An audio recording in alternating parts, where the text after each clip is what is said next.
everyone. Hello, happy Friday. Happy Friday. Welcome to Chill Vibes. Ooh, hello, Asaluja. Welcome in. Hi, Sariki. Ooh, yes. Ooh. Thank you so much, Gilliam, for resubscribing. And hello. Oh man, happy Friday. Welcome in, everyone. So happy that you're here. I have to be okay, this is like I swear I have such short-term memory right now where every day, as soon as the stream starts and I'm like, dang it, I'm supposed to move this mic over that way. And as soon as the stream ends, I'm like, okay, what did I have to do again? Every time I start the stream, I'm like, that's right. Oh, thank you so much, Askaluja. Wait, remind me of your name in the outlier chat. Which, yes, hello, welcome back in, Solution Man. So I actually considered not having this stream today because I'm like, there's like a whole conference going on that's like really amazing, and I've actually really been enjoying the uncom sessions. And ooh, Aman. Okay, all right, I'm gonna try my best to remember, but please forgive me if I don't. There's just like way too many things in my head nowadays, and and I'm getting old and my memory is not as it used to be. Oh, what was Steve's session? Which one was Steve's session? I wasn't able to go to a lot of the talks, just because I think they are at like a little bit of off times for me, and I've been trying to join in like where I can. Oh, okay. Remind me what he talked about.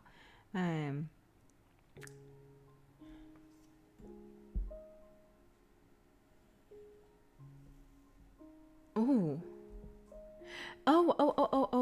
Okay, Steve's session was today. Yeah, I haven't been able to join today at all. I tried to wake up at 8:30 this morning, and then I tried to wake up at 8. I snoozed until 8:30, and I was like, I don't know why, but today I just feel this like bone. Well, no, not just today, but I think this past week has just been, actually no, these past few months have been a lot. And in particular, I think this past week has been the last 2 weeks I think has been quite exhausting also. It's just been like waves of exhausting. And so tried to wake up today at like 8 a.m. Couldn't wake up. Had to push back one of my meetings, and I didn't feel okay until like 11 a.m. getting out of bed. And then like I think around 11 I was finally like, okay. No, 10:30. I think I woke up at 10:30. But like I only started slowly getting out of bed around like 11, and I'm like, wow, this is like this. I think my body has finally just like rebelled. So all of that is to say, I like took today very like easy, and just have only been like doing like light like emails, and haven't had a chance to join Outlier yet. But yesterday I got to join in a few sessions, which by the way, if you don't know, Outlier is a conference that's currently going on. It started yesterday, it's happening today, and it is on Sunday as well. And I think one of the things first of all, it is a data visualization conference. And I have to say that I've forgotten.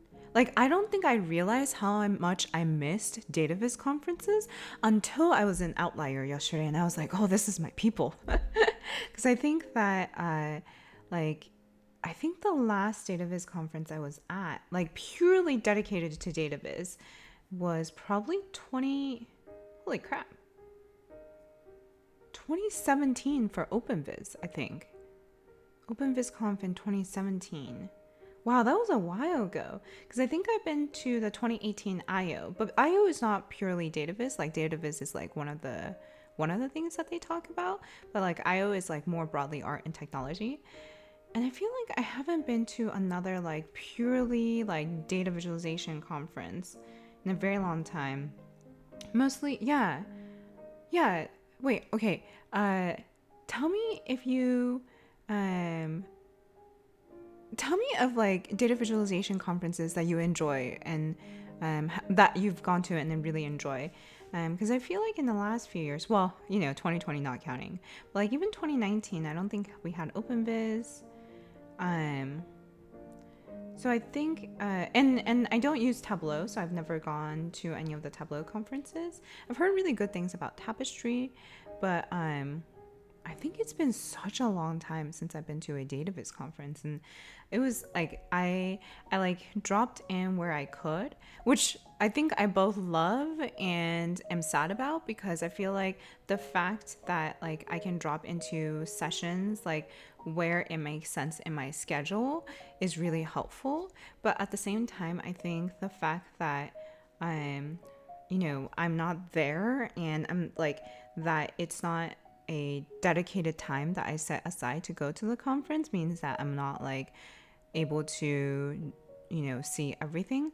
At the same time, I think what I really appreciate and respect about the way that Outlier was organized, first of all, like hats off to Molly for making sure and trying so hard to make sure to reach communities, dataviz communities that aren't like usually within like our bubble, and trying to like reach out to like especially maybe communities that don't primarily operate in English, and also to accommodate for people that are in different time zones, because I feel like oftentimes like conferences and dataviz conferences are so like Western, like American and Europe centric, and I so appreciate the organizers attempt at making sure that there's content for everyone across the time zones. I really like that. I should let the organizers know this feedback. But that's how I felt yesterday. Like I'm like sad that I miss the sessions that were early morning for me, and like that were primarily, I think like that there were like a lot of speakers that were from outside of America and Europe. Also, I think a lot of European speakers too, actually. And so I think I am sad that it's not in person, because I think in person conferences, there's such a vibe and excitement. But at the same time, I'm so grateful that it's not in person and that it's remote, because it means that it's much more inclusive and like many more people can join that might previously have been affected by like, the cost of flying somewhere and staying somewhere for those few days. And that's not something all of us get to do, and that's something that's like potentially prohibitive for so many people. So so I feel like it's a very bittersweet thing of like, I think for me personally, it's more a benefit than a disadvantage to have it remotely, just so that we can have kind of like a more diverse representation in both the speakers and attendees. But yeah, I think the time zones thing, I like love that so much, that there's like, it's almost 24 hours to like make sure that most time zones are represented. I think that's so cool. Oh, cool. Yeah. Ooh. Gilliam was in a stream earlier tonight where the host was in Spain, and they had a storm. Wait, but you could or could not hear the lightning on your end. Yeah, mic position is a thing. Basically, every stream, that should be an emote. The mic position emote. Hi, hello, Newlis. Welcome in. Sriki says good morning, I think. Asalaja. Oh, Aman, thank you so much. Yeah, I like had a checkup, and the doctor was like, get better sleep. And oh, okay, this is a slight bit embarrassing story and maybe a little bit personal, so I won't go into too deep of details, but back in December I had some heart palpitations that felt quite irregular, so I went to the doctors and they were like, you're young, this should not be a big problem, have you been sleeping regularly? And I was like, oh, now that you mention it, at the beginning of December for a week I was pulling all-nighters for like 3 or 4 days to turn in because we had like because I had deadlines for the book, the design feedback for the book, and also I think because we were announcing the book that week, and then and so I was drinking a lot of coffee, and then towards the end of and then towards the Christmas break I was drinking a lot of wine to celebrate, and they were like, yeah, you're fine. Just sleep more. And they also were like, you're in a stressful industry. We recognize that. So try not to be so stressed. And I was like, yes, thank you. I'm really trying to get better at this. My husband's joke is that one time I was like, oh, what would be like if I was a Pokemon, which Pokemon would I be? And he like without hesitation he was like Psyduck, and I was like, why Psyduck? And he was like, immense potential, immense potential, but only under great stress. And I think I just do this to myself because I work best under deadline, which means stress. So I don't know how to go about this. Like, I don't know, like, I tend to work in like kind of like these like extremes of either I'm like working around the clock to finish something, or I'm like just not working and I'm just like lazing around. And so I don't know, like I've always admired people that are like pretty constant in their work and their like and their output, and I don't know what it is that I need to do to like have a healthier a healthier routine. But thank you. I am trying to be better about, I think the most important thing is like drawing boundaries of like, I think the reason why I end up working too hard is because there's like so many things I'm interested in, and I'm like, oh, I want to do this project and I want to do this project. And then sometimes people will be like, hey Shirley, can you come in and give a talk? Or I'm like the weakest when it's a student group and they're like, oh, can you come in and give a talk to my class, or like or to my student group. And I'm like, yeah. Yeah. So that's what I have the hardest time with of and so yeah, I'll go in and I'll give a talk, but I think and that's just because like I have a soft spot for like people, for students and people that are like starting to learn, but for my own sake, I think I have to admit that it's hard to juggle that with like client projects and my own projects. And so I'm trying to get better at saying I'm sorry, but I just can't. Trying to get better at drawing boundaries.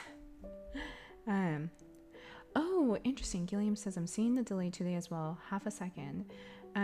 So it seems like there's a delay in, I think, the audio, like the audio and visual are apparently out of sync. So let me know if anybody else is encountering that. I don't even know how to go about fixing it. I think I just need to Google and see, like, there seems to be articles about audio being out of sync for OBS, so I'll probably look into that. But if you have come across something like this before and do know what to do, I would love your advice.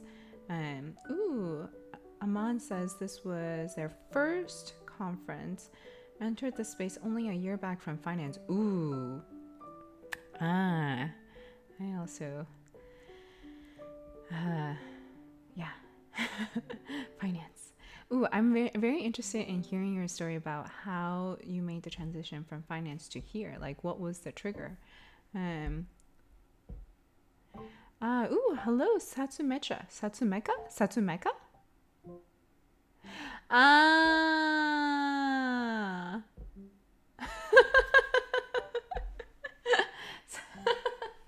Okay, I'm gonna make a guess. So, I should actually, let's see. I should catch up on the rest of the stream. Aman, thank you for the try to meditate. Were you also the one that recommended the turmeric latte? I can't quite remember. Okay, so a few days ago, my husband signed up for Twitch, which I have to roast him a little bit. He signed up so that he can watch one of our other friends stream. He never signed up to watch me stream. I'm gonna roast him for that. I think he signed up so that he could like chat in one of our other friends' streams. And then he like didn't tell me his handle, and he was like, if you see it, you'll know that it's me. And I was like, okay, this is very mysterious. And I think that Satsumeka, I don't know. My best guess is that's my husband. And if not, then I apologize to Satsumecha. Satsumecha or Satsumeka? Yeah, if that's not my husband, I apologize. I remember there was another time when I thought somebody in the chat was my sister, and they were like, no, I'm not your sister.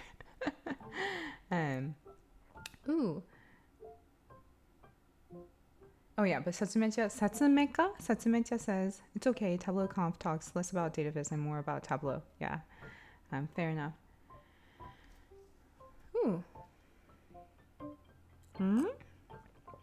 An ongoing talk. It's a speaker plus room format, but over the internet. Can you elaborate on that, Gillian? What does that mean? Like, it is ongoing talk, like it's part of a conference, or it's a stream, or it's like on a different platform, or yeah. Okay, how long this this was probably a while ago, and I'm just catching up on the chat. That's the Outlier schedule conference. Outliers schedule for the conference. Oh yeah, I wanted to join in the OnConf for like style guides, and I unfortunately missed it. But yeah, there's quite a few that. Oh, I really wanted to join Ian and EJ's Coding with Fire. Unfortunately, I was unfortunately not awake for that one. A lot of ones that let me know if this is a stream that you'd be interested in, where we just like watch conference talks together. So I used to host this, I used to organize this one like sub meetup, I guess. So I used to help organize some of the meetups for the D3 Bay Area group meetups, and one of them, I think I called it like movie nights, or D3 movie nights. And then what that was we would just queue up one or two talks, and then we would like get together and just watch the talks together, and then like maybe have a conversation after. Like, I think that'd be a really fun thing. Oh my god. If we do this together, it's like literally a reaction video. But I think like I have a hard time watching talks because I think I like get distracted so easily. So like it's hard for me to sit down for long enough to watch a talk. Usually like I might do it while washing dishes or something, but then I miss details. So I think it'd be really fun if we watch it together, and like kind of like discuss as we go along. RP morning streams. Oh, Juan, welcome in. Yeah, this live. What is this live stream? So we do we make data visualizations in this stream, but the first 30 minutes or so are usually just us chatting. Sariki, start fixing your sleep schedule. Yes, thank you. Sometimes I feel insomnia. I think mostly from the anxiety. I think it's I think it got worse because in quarantine I haven't been able to have like good, not that I did that much cardio before, not that I ever really did that much cardio, but I think at least before quarantine I used to be able to like, you know, have just more walks in my life. But then I think the lack of and now we don't even really go outside, and so I think the lack of consistent exercise is really like is contributing to the like insomnia.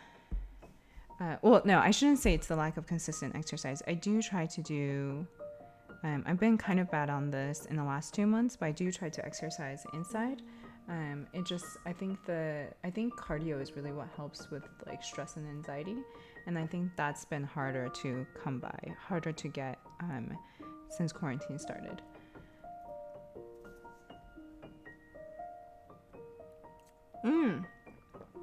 I actually do much better trying to work through the night. I don't know why, but I think nighttime I'm really bad at the mornings. Like in the morning my brain does not function, and it's not until like about 7. I feel like my peak coding ability is like past 8 p.m, which is weird.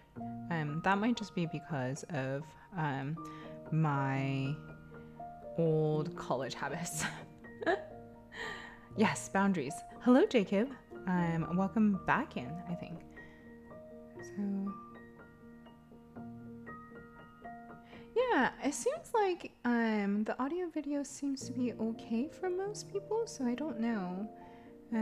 Ooh, Impossible Fig, welcome back in. Hello. Okay, so that's what I thought, Satsumeka. Yeah, I thought it was Satsumeka, but why did I think that mecha was spelled differently? I don't know. Leo Ogan, hello. I'm definitely not my sister. Wait, what are we talking about? We're here, aren't we?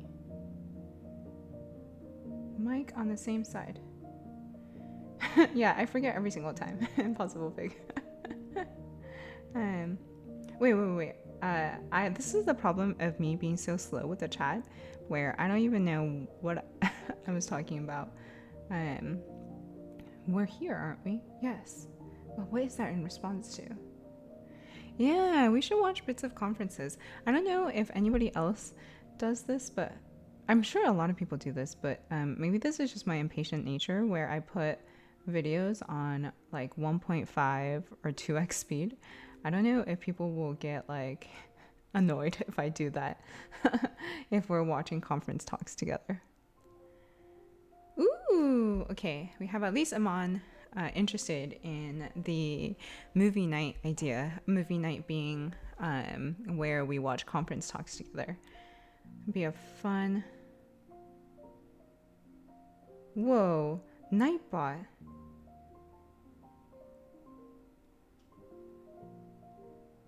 Man, I thought I told Nightbot to stop worrying about the caps spamming. I don't know. Man, Nightbot, that is some sassy. That is so sassy. Says, Mom, looks like your last year's model. Stop spamming caps. Warning. Wow. Honestly, I told Nightbot not to like warn caps. I don't know. Okay.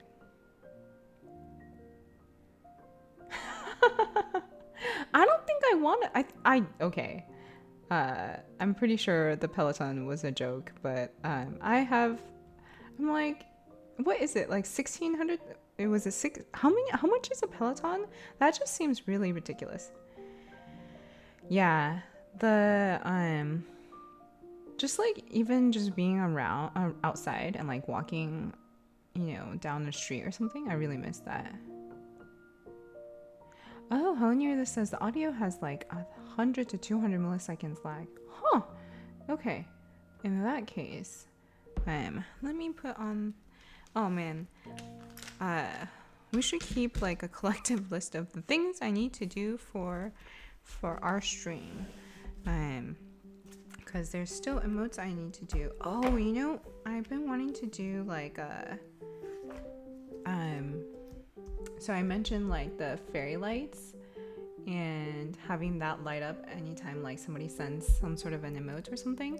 I really also enjoy like I know in Jason's stream you can like redeem bits and then it will play like gifs or sound effects that are kind of sassy. I really like that too. I feel like I'm punting everything to after the book launches, but seriously, I cannot manage life right now. I'm just like, what is life? I will not write a book for a very long time again. Okay, but we did talk about things to have in a stream. So I think we talked about, okay, I'm gonna put this like for the week after the book comes out. So stream, let's move the mic arm. By the way, I don't know if you can tell, but I'm really tired, and that's why it's going to be a very, very casual, chill stream today. I hope we're gonna get to my client project, but also it might take me a bit to work up to that. But did you enjoy Hamilton's guest appearance last Friday? Because I think that was really, really fun. If you missed that, and weren't able to catch it, then both the VOD is up on Twitch and also the archive is up on YouTube. We had a really fun time exploring his data. But yeah, so we're gonna continue on that today. But let me so we said we need to move the mic arm, and I need to look into. Sorry, this might be another like 2 weeks until I can look into it. But I will make note to look into the audio visual sync problem. We do also have some emotes. What did we say? We were like a car. Zoom car. I can't remember the other ones, but I think I wanted to like redraw the toast one. And then yeah, okay. And then we also I also wanted to look into like this is a longer term one, but like redeeming bits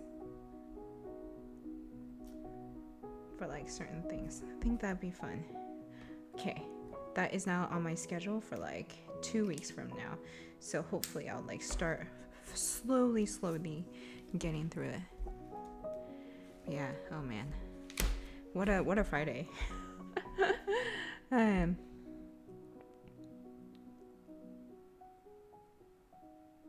Oh yeah. Satsumeka.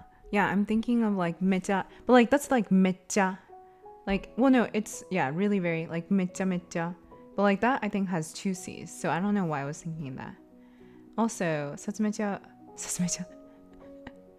Satsumeka, are you gonna emit like if you're or like mechakucha, like mechakucha ga. Okay, Satsumeka, are you gonna admit if you're my husband or not?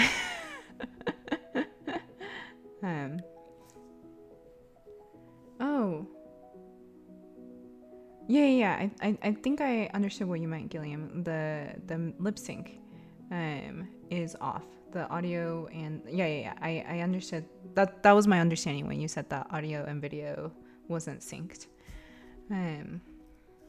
めちゃくちゃ 1.3 is a good speed to avoid distortion. Yeah, I'm somewhere between like I go the whole range of 1.25 or 1.5 or 2x. It like really annoys my husband.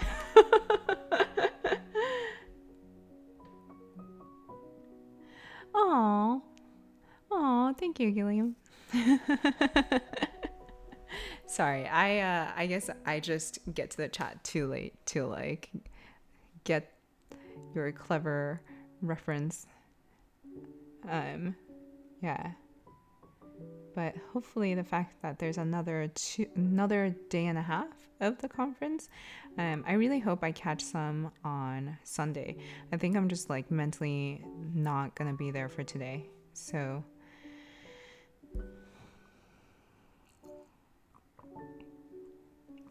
oh yeah, no. Satsumeka, I meant that we will watch the recording of the conference after. So then like we can all watch the conference talks. Well, I wasn't going to stream it during because I feel like there's some sort of a weird thing about like because I think people do like the conference I think is at first for everybody that bought tickets for the conference, and then I think then if the videos become publicly available, then I think I'll stream it. But if it doesn't become publicly available and it's only for the conference attendees, then I will not stream it because then because I want to respect what the organizers intend.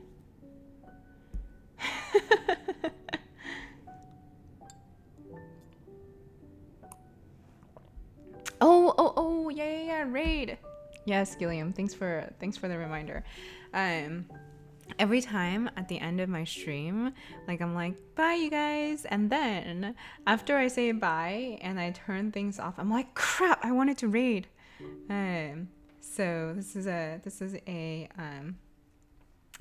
reminder to raid. Oh yeah, so that was weird too, that the lag wasn't present on the YouTube archives. I haven't checked out the Twitch VODs to see if the lag is there yet, but Gilliam says there is. No, I haven't seen Michael Reeves. Hello to Shells now. Hi, welcome in. No, I haven't seen Michael Reeves. What does he do with the drill? Ooh, thank you for the recommend, Gilliam, for last Friday's VOD. Well, I feel like the thinking and confused is interchangeable. Like this is equally thinking and confused. So. Okay. Husband or not? Yep, Satsumeka is my husband. Hello. Yes, welcome. Oh, yeah. That's true. How I knew this. Oh, hello. Welcome in for us. Thank you so much for raiding. Coding Garden raid. Hello. Wait, hold on. That's not... Wait, no. That's not a raid. I'm sorry. I'm like very not with it when it's Twitch. That's not a raid. Is it saying I should raid a coding garden? Is that what that means?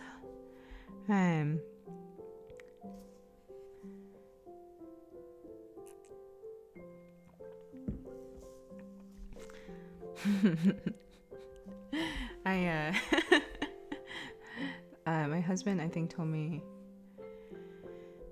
was it 2 sessions ago or something, that he had made a Twitch account. And so I've been like on the lookout for his handle this whole time. So he's finally here. And I guess also sometimes contributes to kitchen noises.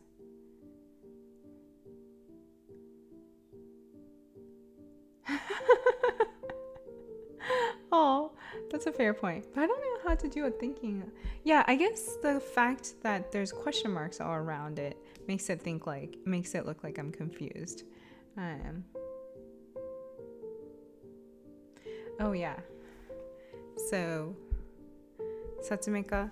Oh, now I guess am I gonna start referring to you as Satsumeka instead of husband? But yeah, I think husband helps me set this up. So then I guess now you know the request for moving it. I mean, I could do it myself too, but okay, so emote for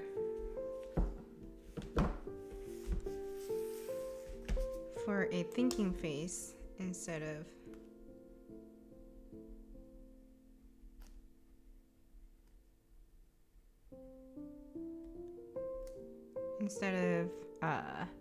confused face. Oh wait, Aman, I thought you were gonna tell us your transition story from finance to dataviz, but also what was Steve Wexler's session? I'm a little bit like the schedule. I'm a little bit unhappy that it doesn't have the summary of the talks. Like that's because then I want to know what the talk is going to be about for me to decide if I should join or not.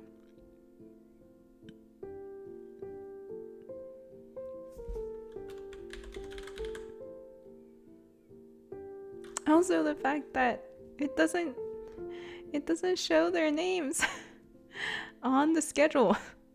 Why? Okay.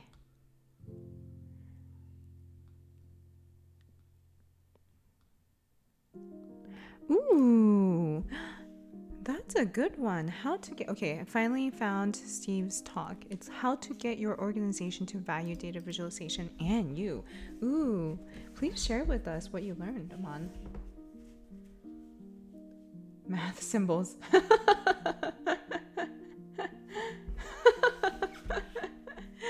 Okay, let's slowly get back into the client project.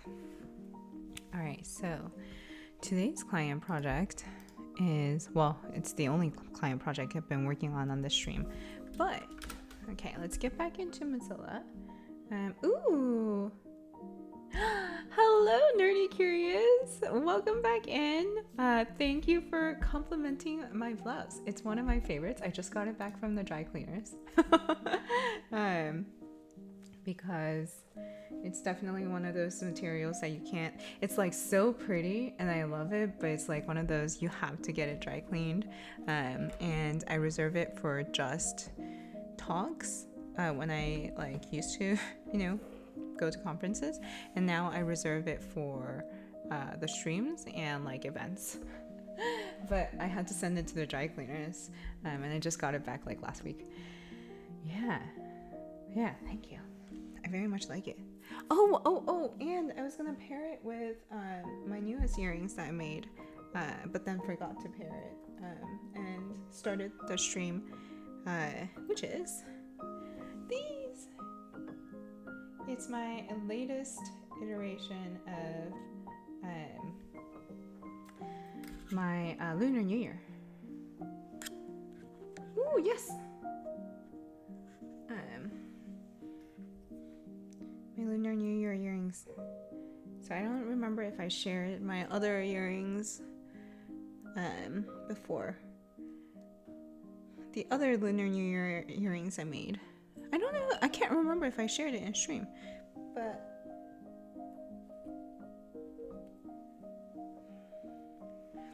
here's the first one I made, dangly one, and then this is the second one I made. Okay, I don't know, does this actually help with the, it actually does help with the focus. Whenever those beauty YouTubers or whatever do this, and I'm like, why are they doing that? And now I understand. Okay, so that's the second version. And this is the third iteration. I like it, Inception hoops. Yes, hello near this. Let's talk about Inception hoops.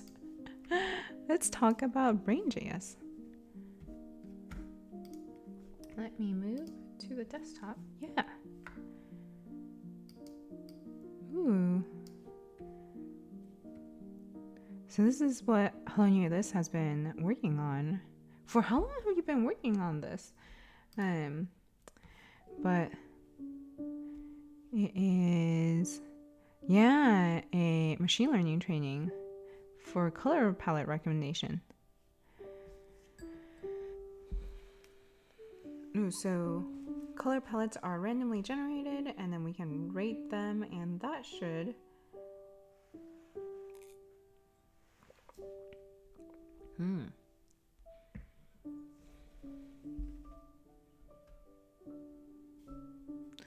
After rating one or more palettes, you can click the Generate Some Colors button.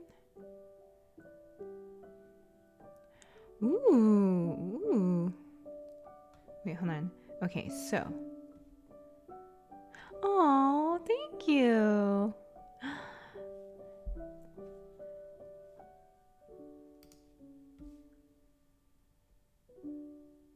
Oh, wait. Remove the first run bit. Hold on. Oh, I'm running for this part. Okay. No training data in the local storage. It loads in my training data. Okay. To start with no training data. I see. Okay. I see. And you're saying you need to delete this part. Okay. Rearrange the column graph below.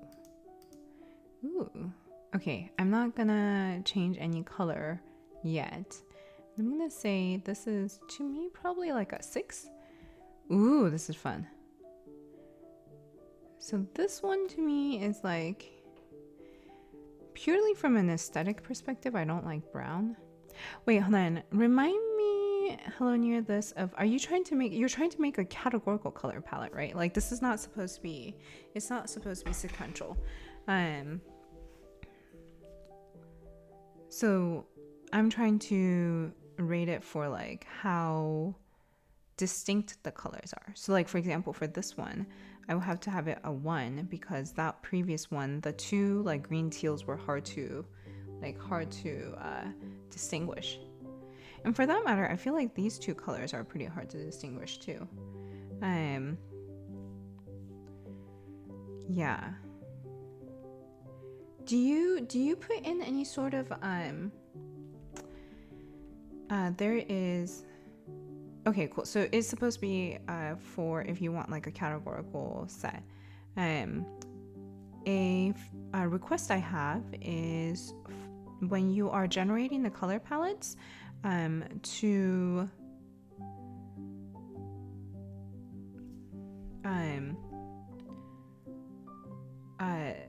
also look out for contrast. Oh, I thought it would be 10 is the highest. Yeah. I think based on this interaction, I think 1 is the lowest and 10 is the highest. Yeah. Ooh, I like that, Nerdy Curious. Purple and green is like your Disney villain starter pack palette. Ooh, I like that a lot. And for that matter, we have the Disney Villainous board game. And I think the base game set is green. I'm like looking at it right now. The base set is green, and then one of the wow, words today are hard.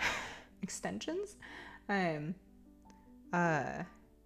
extensions. The extended game, sure. The extended games are purple.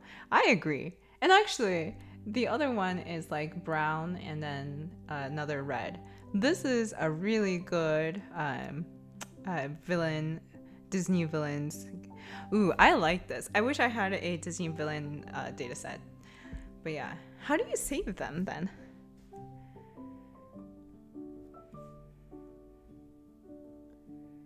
Oh, interesting. That's really cool that you can do the training in the browser now. Yeah, I like these colors actually. But oh yeah, my request was to when you're generating the color palettes, would you be able to weed out any sets of colors that have that are too close and thus the contrast is not good. I can't quite remember what the contrast value should be, but I do remember, I don't know if you've come across this before, Helene, or this, but in Chroma.js there is I think distance is the one. Wait, maybe it's not distance. There's something that you can, there's a contrast. Yeah. You can do contrast ratio between two colors, and the minimum contrast of 4.5 to 1 is recommended. That text is still readable against the background color. Oh, okay, so this recommendation is for text. I wonder what the recommendation for... So I don't know what the contrast recommendation is for like between two colors to be distinct enough. And for that matter... okay. But I think even if it's not about, even if we're trying to come up with like a categorical color palette and we're just trying to make sure that each of the colors are distinct, I think this is still a very helpful guidance, because then like, I mean, like it's quite clear that the pink and the hot pink has a contrast value of 1.7. It's too low, and the pink and purple has it higher than the 6, and so it's like it's pretty distinct. I think it's still going to be pretty helpful to like make sure that the colors in your color palette are distinct.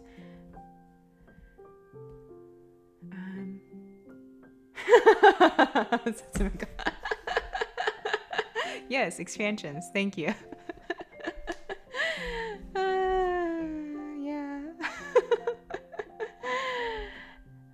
Yeah, husband is probably the one that's like most exposed to my complete like how worrisome sometimes my memory is, and I can't remember very basic words. Yeah, I'm worried too. Oh yeah, no saving. That's next. That's good to know. No, I haven't had a chance to peek at that. Dang it. See, this is what I mean, that I'm really bad at watching talks. Because I have to like I'm so problematic. For talks, I have to be like I need to be able to give it like 60 to 70% of my attention, but then if I don't find the content like interesting the whole time, then I usually easily lose interest. And so at the same time, I also need to be doing something else to distract me. Like I need to be doing something with my hands to distract me. Yeah, or be able to watch with someone, so then we can like talk about it as we go through it, or just be in the conference. Yeah, I'm very problematic.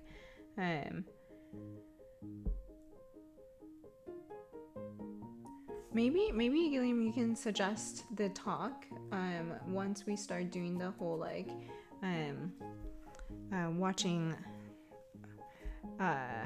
watching talks together.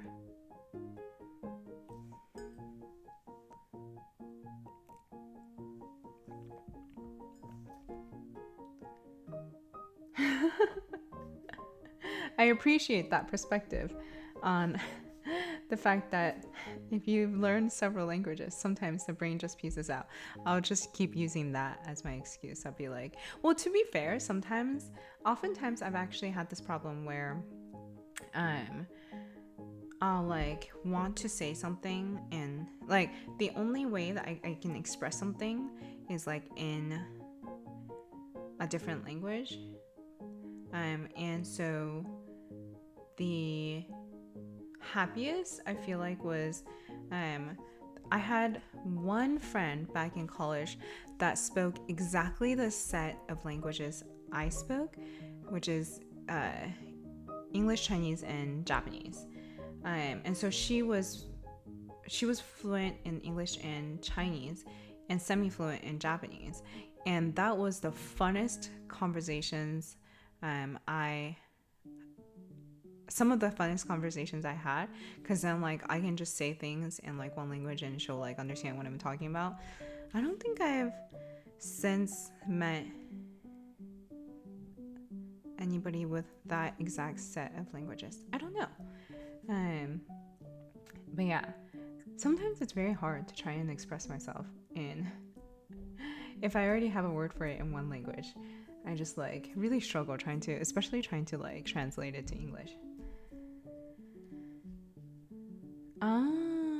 I see. Gradient generation. I see. Like, so it's not just that you're trying to, well, what about if you're like more explicit about whether they're trying to train for gradients, or trying to train for distinct like colors, like as in if they have like something that they're trying to train for like a color palette that's, the word is sequential, right? I'm thinking about the right word, right?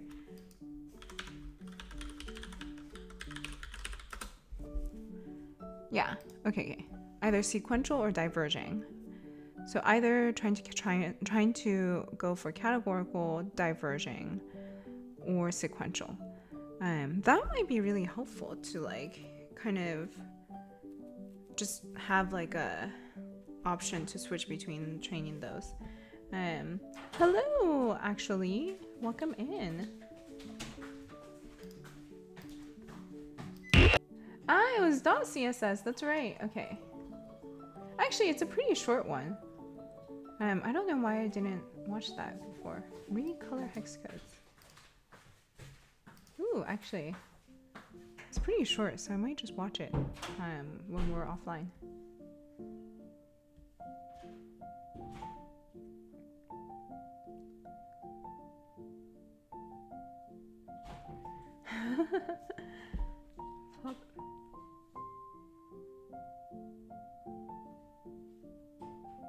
Ooh, hello, Grip Logic. Happy Friday to you too. Welcome in. Hope you're doing well too. I am. It is Friday, and I'm taking it very slowly today. Posted a picture of my earrings. Who was the artist for the artwork in the background? Can you link the exact picture? Because I'm not sure. Do you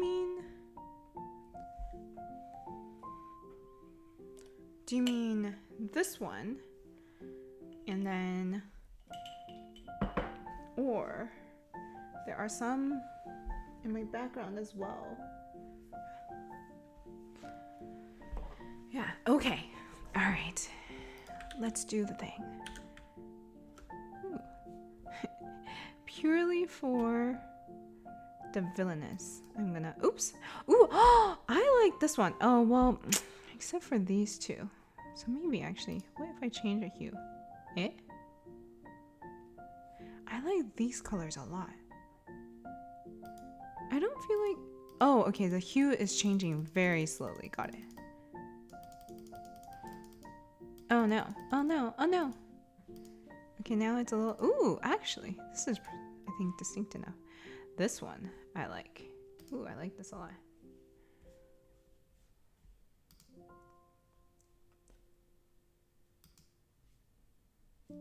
Ooh, yeah. Okay, so this one, so these are a photographer, I think a Japanese photographer. Oh, I don't have the name on hand because, I'm sorry, I don't have the photographer's name on hand. It's like, yeah.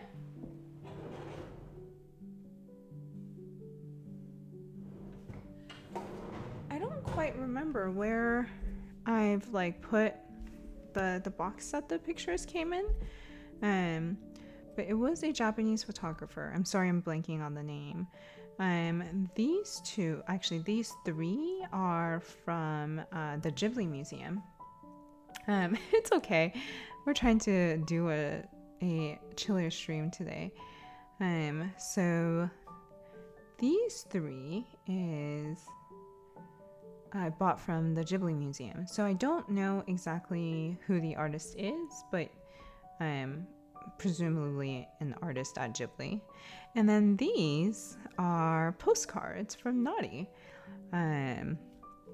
So she, I think a month or two ago, did a Riso printer workshop, and then she made these, and then when she sent me the signatures, the signed labels for a book, she also sent me some of the postcards. Isn't that super nice? It is very pretty. But yeah, I'm sorry I can't even remember where I stored the box for these, because they used to be in my studio, and then I brought them back from my studio. It's probably still in my studio, so I wouldn't know. Yeah, I wouldn't know. I wouldn't be able to get you the name anytime soon. But yeah, so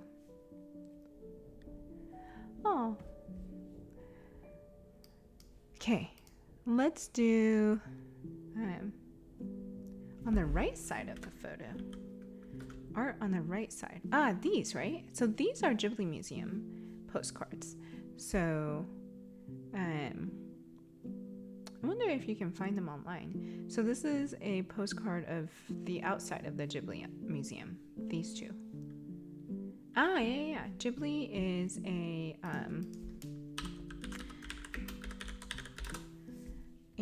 a animation studio in Japan, and they are, well, they're brilliant. So, I was gonna say I really like them, but yeah, actually, they're just really brilliant.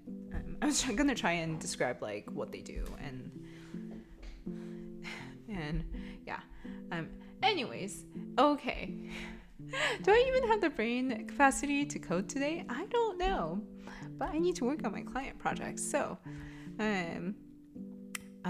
last week we had a fun time exploring Hamilton's data. Thank you so much, Scrap Logic. Thank you so much for your gift. Super appreciate it. Aww. Oh. Yeah.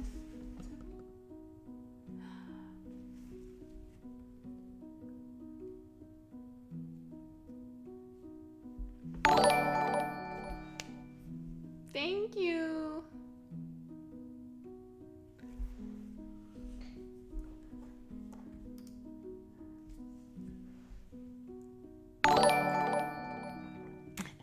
The sounds are now confusing me. Okay. I really appreciate it, Grip Logic. I'm getting distracted by the sound every single time. Okay, so last Friday we played around with Hamilton's data, especially I think we ended up creating this, which is we were trying to see what kind of rabbit holes he went down, and where the rabbit holes started from. So a lot of them started from Google, and then, but actually, yeah, I like how the longer, the dangly long ones means that he went down a deeper rabbit hole here. But then we had this like theory that he would have a lot of rabbit holes from Twitter, but actually he didn't. So that was one of the things that we looked at. And then after our stream, I was looking at how much overlap do we have in terms of the websites that we visit, which is kind of fun because I'm like, so between the two of us, we've apparently been on 11e.dev, which is kind of like, I think this is kind of fun of like, so some of these are obvious, right? Like Google, we've obviously both been on Google, both been on Amazon, we've both been on Apple. I wonder what he was looking to buy. I've been looking into a Google or an Apple Watch, Google Calendar, Calendly, MDN, Google Docs, GitHub, Jane Zhang. I was reading one of her blog posts, so I wonder what he was doing. Maybe he was reading the same blog post I was. Medium, Notion. Oh, he also uses Notion. Reddit, Stack Overflow, Twitch, Twitter, YouTube. So like a lot of these are like, you know, things that we all very commonly use. But I like this like 11y. Like I wonder what he was looking into 11t for, because I've been looking into 11y for my portfolio website. So yeah, so those are some of our common ones. I just generated this with Vega Lite, so you know, it's kind of hard to. Oh, there we go. So, oh, this is Twitter. The tooltips are a bit hard to. It's kind of really hard to get the tooltips on these. I was also trying to look at like, is there something interesting we can do with like, so these are our commonly shared websites, but then all of these on the outside are the ones that we don't have in common.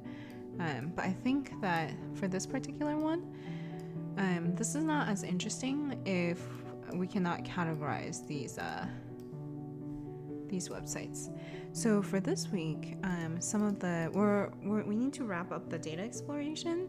So the things that we want to do, some of the last questions that we have is like, how basic is your browsing? So this one we're going to look at what rank our website is at. Yeah, and so I don't actually know how to show this visually, but at least I want to map the websites I've gone to a ranking of all websites, and then we'll figure out how to explore that information. This how many tabs do you open and never read? I think what I'm gonna have to do is look at, is it tab opened or, hold on, let's see. So in a previous week, I looked at all of the, there we go. Oh wait, no. Hold on, all of the inbound reasons. Tab updated, tab activated. So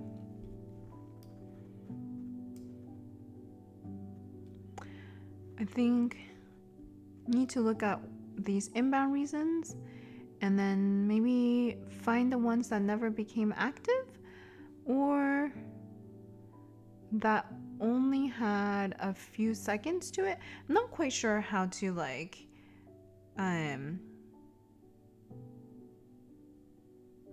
how to label something as like it opened and you never looked at it. But yeah, I think we need to look at the inbound reasons. So let's see. Wait. Where am I? I need to... Where is week 5? There we go.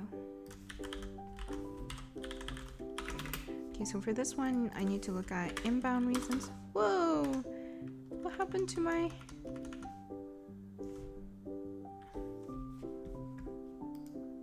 Oh, I'm on the Japanese keyboard. I was like, why is it giving me yen?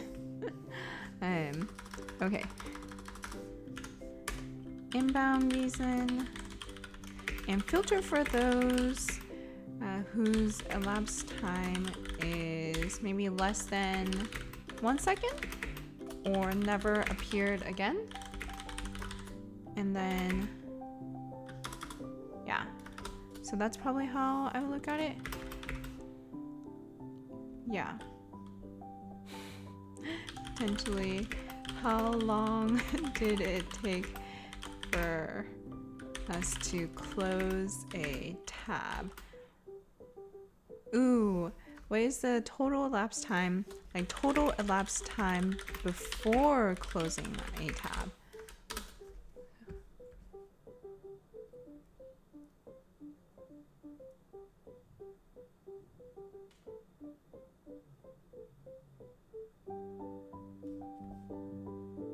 Ooh, yeah. Thank you for, let me not share. How do I disable link sharing? Yes, thank you.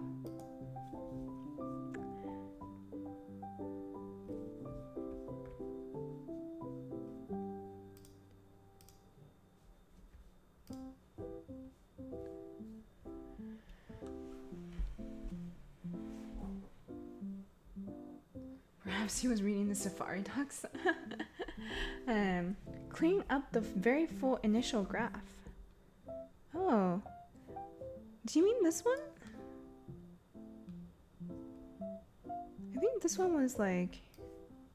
Well, this one we had trouble because we initially wanted to draw a tree, and then we realized that there were circular references and we couldn't draw a tree. Is that the one you mean, Gilliam? Of clearing up the very full initial graph? Ah, interesting question.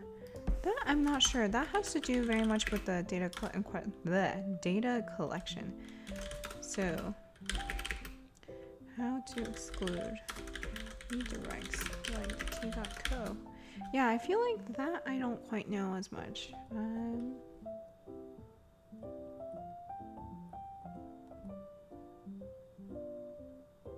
What?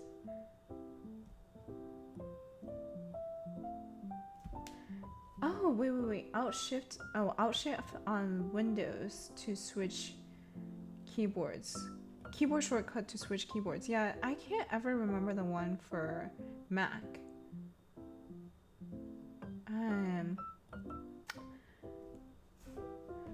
So to no underscores, welcome in a question about freelancers. For me personally, when I first started, I published a lot of external facing projects. And then I think it's primarily my projects on my portfolio website that kind of helped me. I think a lot of my clients find my projects online somewhere, and then that's how they contact me. Either that, or they find me through a conference talk I did, or a podcast I was on, or a like a blog post I wrote, or someone interviewed me, or so a lot of ways in. That's how I find my clients, or rather, I don't find my clients find me, which I'm really grateful for, and that I set up purposefully so that I have, instead of cold reaching out to clients, that I have inbound requests instead.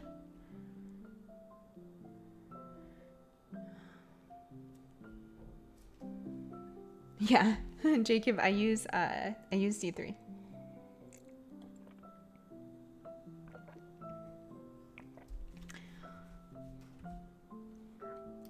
Okay, and then, I like this question that we thought of too, like, when are you the most distracted? And this one I think is gonna be described by a lot of activity in a certain time period, but one tab is getting continuously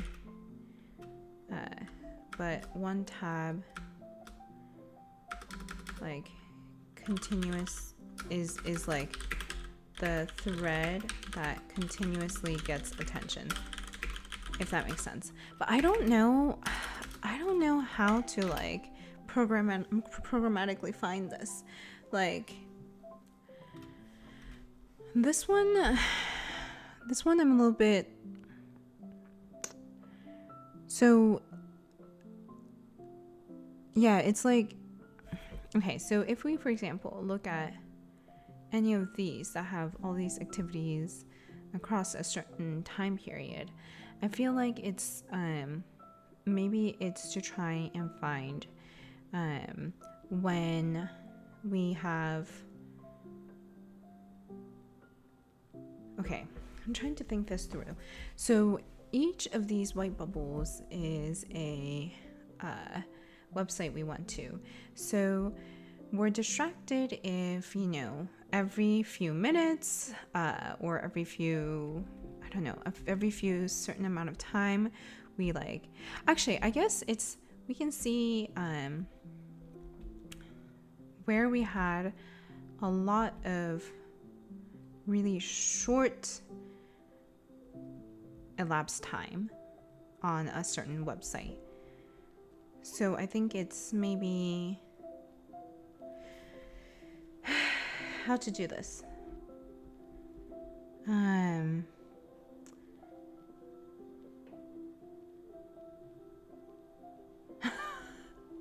Thank you, Grip Logic. You are too kind. Gilliam says, best way to exclude redirects is the HTTP response code, but I'm not sure you have it.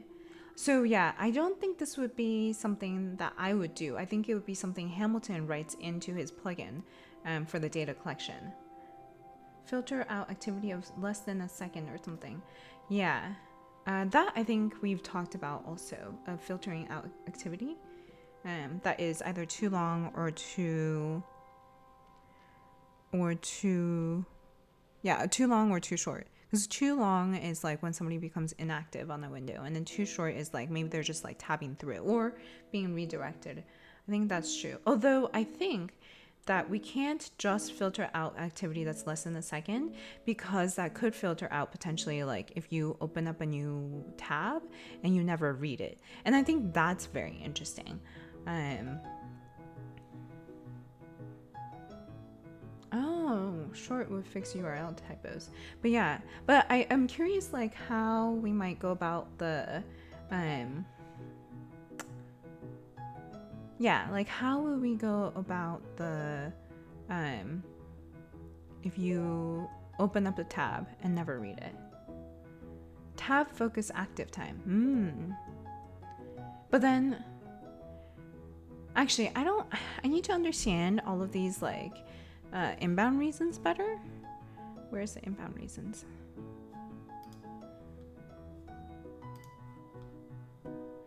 Yeah, so all of these different inbound reasons, like I feel like what's like, for example, became active versus tab activated versus window focus changed. Like I'm not 100% sure on the difference between them. So yeah, I feel like there's a lot of questions still. I need to understand the inbound reasons better.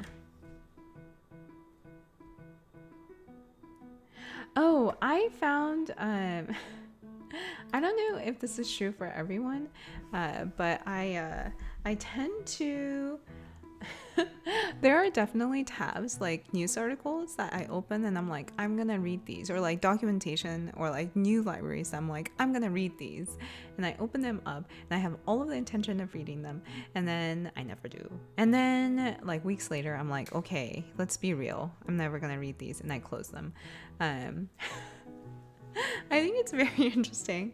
Maybe that's just me. Well, no, it's not just me, because I remember Will Chase, when he was in one of my previous streams, he also mentioned this, I think like 2 weeks ago when I was first streaming this project.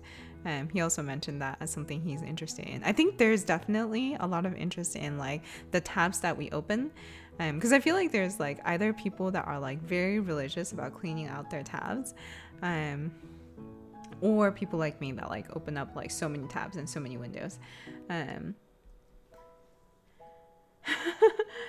Ooh, a system to try to read things I come across that looks interesting. Ooh, what is that system? Oh, I also wanted to say Nerdy Curious, if you're still here. We actually also talked briefly, Hamilton and I also talked briefly about your idea of wanting to see how many YouTube videos, how many of your recommended YouTube videos do you end up clicking on, which I thought was really fun too. But he made the really good point that for this particular project and data collection, they're trying to keep it at like the kind of the shallowest level. And what he means by that is like collecting data off of the URL or off of the like request headers, because that data structure never changes, versus collecting it at the very like kind of deeper level, which he defines as like, you know, having to like crawl through the DOM tree of a website.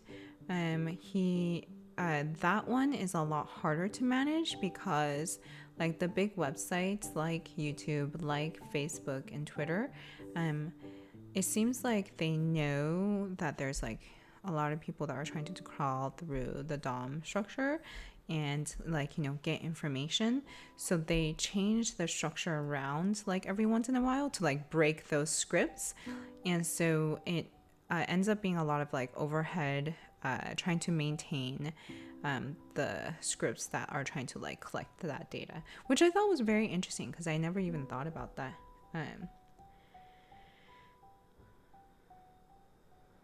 Oh, what? Hello Near this saves their pages and tabs as mhtml. Wait, what's mhtml? So I can read the document later.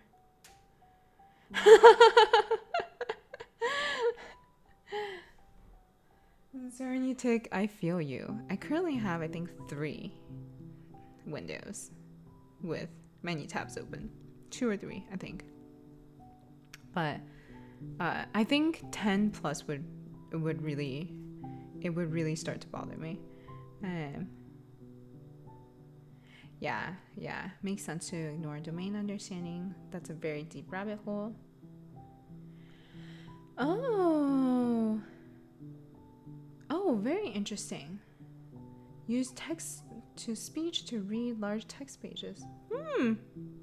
It's very smart.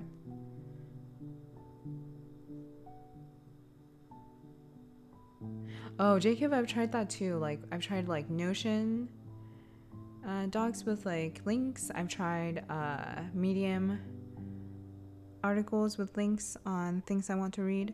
I wish you better luck than I had. MHTML is a zipped version of the page that saves the site with images and stuff into a single file. Oh, cool.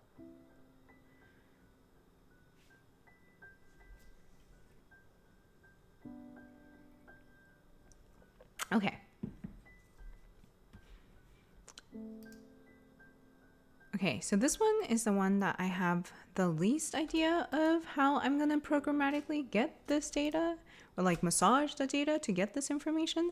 So that's why it's all the way at the bottom. I think the easiest we can do is how basic is your browsing. And so I have a new spreadsheet, and Hamilton has found a, let's see.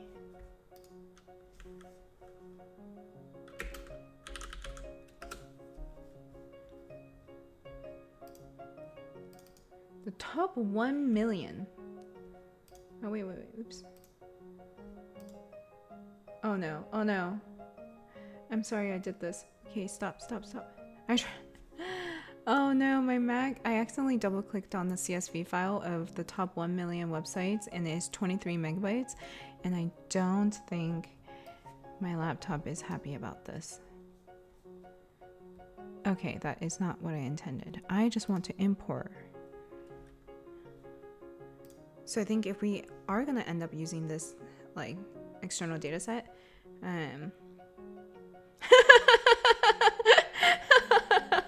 Jacob, I think that's the thing we're trying to figure out. How basic is my browsing? But isn't that fun to like? We were joking around. We were like, yeah, our aim for each of these visualizations is to lightly roast the person. Because I think mine is so basic. Like, I feel like it's kind of fun to get lightly roasted on your browsing. Please let me know if I'm completely off base. Oh, is the stream struggling?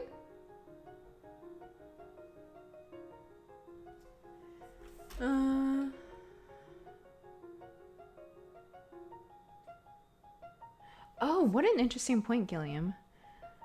If you try to gather data about recommendations, clicked recommendations, you also have to start thinking about internal recommendation engine versus external recommendations. Wait, so when you say internal recommendation engine, for example, for YouTube, you mean like YouTube's algorithms. But like in the case of YouTube, what would be considered an external rec? Do you mean like if someone else links a YouTube video and sends it to you, is that an external link? Oh no, okay, it finally opened. I hope that the stream is back.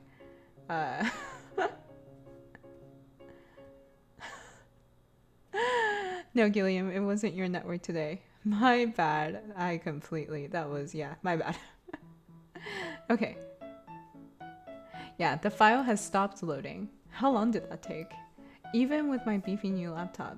Apparently, I think that says more about like Mac's numbers app more than anything else. That it took like 30 seconds to load a 23 megabyte CSV file. Like that's, I think that's more to do with the numbers software. Okay, so I'm dropping this in. Let's see how long Google Sheets takes to import that data set. So I think if we end up using this data set, we probably should build like a database so that, you know, we're not loading 23 megabytes worth of data for a visualization. But while we're doing that, I'm going to get some water because I'm almost out.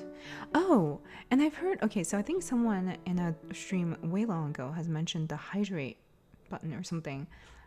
Or is it like redeeming bits for hydration? I can't remember, but I do definitely need to hydrate. Import data. Yeah. Well, I feel like depending on if the recommendation was coming from the homepage of your YouTube versus if it was coming from someone like sending you the link, I feel like the referrer would be. Wait, no. Yeah. So by the way that we're currently getting our data, we wouldn't be able to tell who the referrer is because I think, yeah, it is definitely, I think, a harder data collection problem. Yeah, that's true. More than the time it took. What's worrying is it completely tied all I/O for 30 seconds. Oh, channel points. Ooh, hi Pranav, welcome in. Ooh, how are you doing this Friday? Oh yeah, I don't actually fully know how channel points work either. I should really do better research. No. Why can't you import this file? Why? Is it too big?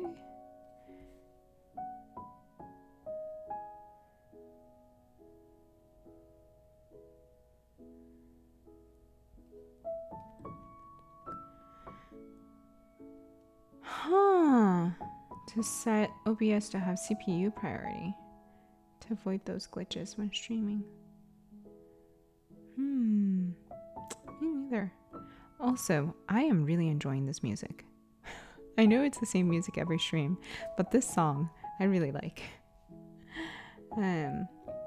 Okay, so Google Sheets is also like, no.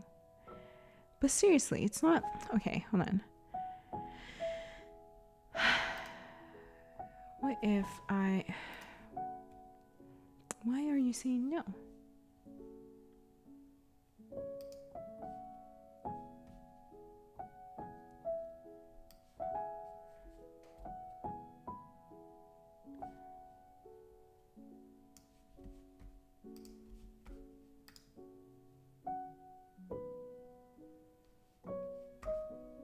Alright, let's try opening it in Visual Studio Code.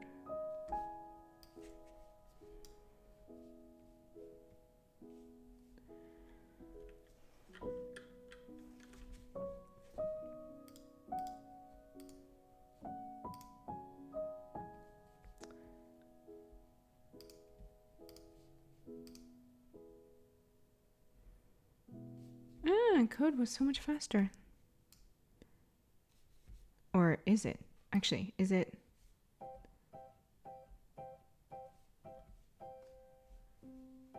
Okay, how was that? How was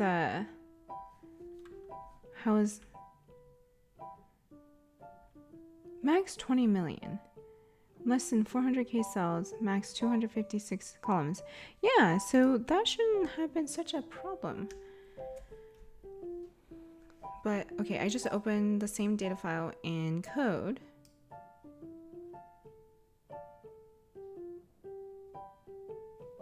Okay, cool, thank you.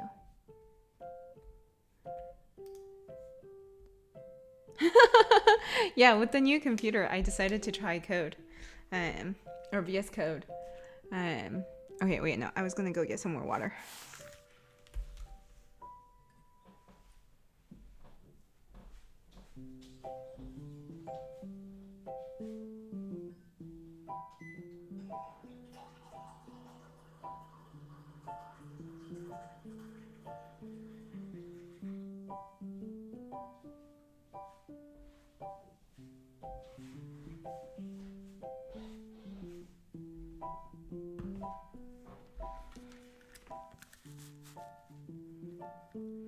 Oh god, no, I'm not. I was using Atom before, yeah. Definitely not Emacs. Oh man. I haven't even heard Emacs in such a long time. I don't think I used that since like college. Okay, so what I'm gonna try and do here. Wait, okay, let's try and re-upload you one more time. And then, if that doesn't work, let's limit it to the top, I don't know, 100,000? 500,000? Let's try cutting this file in half and seeing what happens. So let's find the 500,000. Yeah, okay, so let me also save with 500K and save. So the only reason that I'm trying to like upload this to a spreadsheet is so that I can get it into Observable and start using the data, because otherwise I would prefer being able to query it with like an API or something.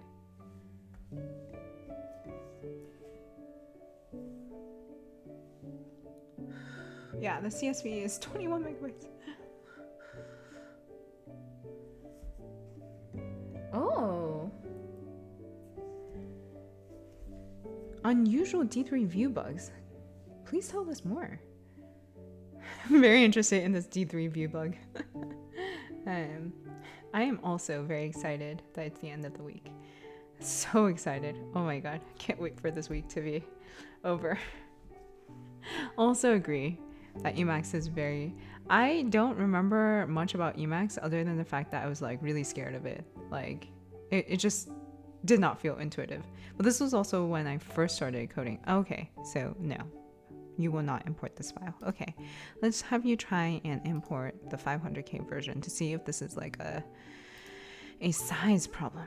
I can't imagine it being a size problem though if Google Sheets are able to handle max 20 million, less than 400K cells. Oh, wait, hold on. Oh, max 20 megabytes? Is that what that means? Less than 400K cells, which means that means that I'm only able to do 200K, right? 200K, because each row there's 2 columns. Okay, that makes much more sense then. Sorry, 20M I read as 20 million. So I was like, if they allow 20 million rows, then this should be fine. But yeah, if it's 20 megabytes max, then that makes sense. But 400K cells means that I'm only able to go up to like rank 200,000, which maybe that's perfectly fine.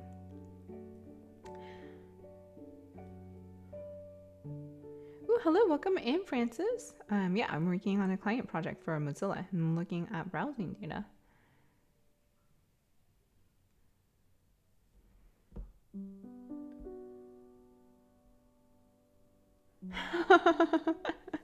It's because I upgraded my computer for this purpose.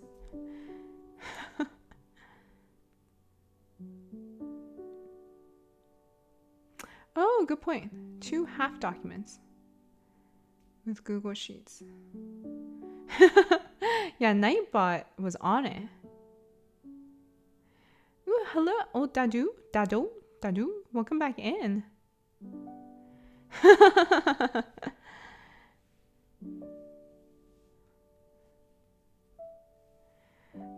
Vim is too much memory overhead for me, as in not like computer memory, but like brain memory, trying to remember all of the shortcuts. I can't do it. I feel like that space in my head was used up by like Adobe products, and I have no more space in my head for for shortcuts.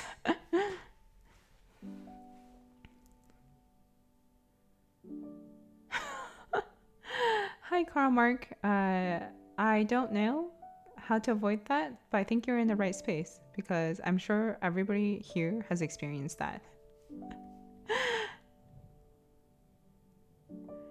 Ooh, old dadu.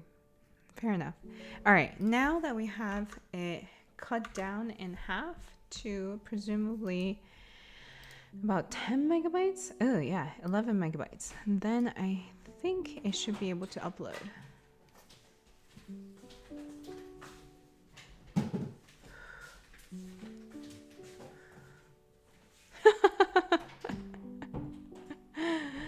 That was a good one, old dadu. Wait, if there is no muscle memory. Actually, no, that's fair. That's fair because my Adobe shortcuts is now like completely muscle memory now. Because like I started using Photoshop when I was like 14, and so all of the Photoshop, like actually that's true. Now that I think about it, I never even thought about it, but all of the Photoshop shortcuts, I think there was like a 6-year blank or something where I didn't really use Photoshop, and I came back and like all of the shortcuts were still there. I still had all of my Photoshop shortcuts. So that's a fair point. Yeah, I think I just never got into Vim enough.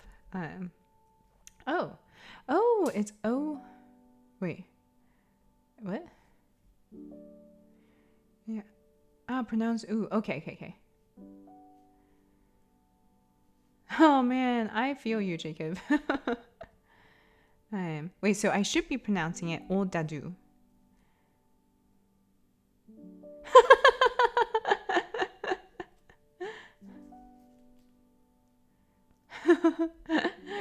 He's already gone back to his office room. Oh wait here. To Hello New, this is comment about hubbies bumping around. I think he's watching our friend's stream now because he just came in to grab his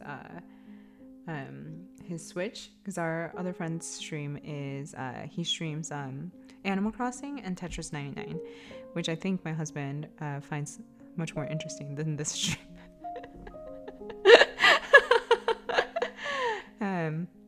So I don't think he's even on the stream anymore, but he came out really fast to grab that Switch. Oh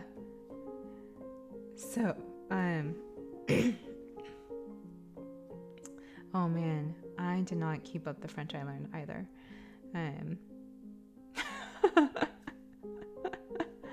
I'll let him know how near this.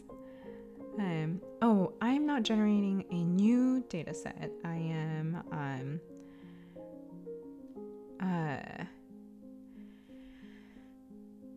trying to load a data set. Is it loading? Is it loading? Is it gonna happen? I'm trying to load a data set of like the top ranked. I think it's happening. Yes! Good job, Google Sheets. Okay, so I think even just the top 500K is fine. I'm fine with that. Good job. All right. I don't think this does anything, but I'm gonna delete these columns. Oh no. Okay. It seems like. Oh no. I'm sorry I did this. Hey, Google is number 1. Wow, Facebook is number 2. Wow. Okay, so, an interesting question to this is like,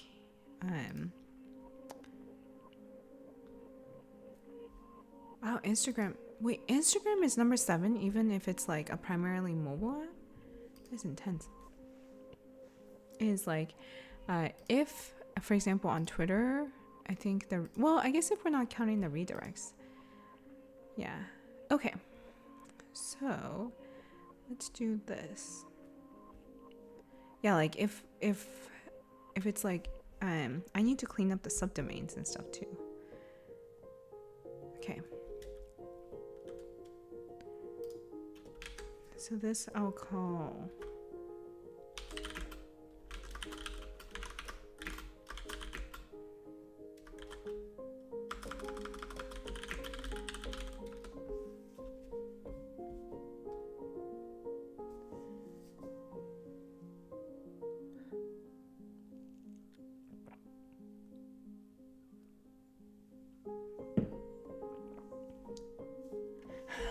Oh, Karl Marx. That is indeed the story of our lives. Oh man, I remember my CS classes and being so confused all the time. Ooh.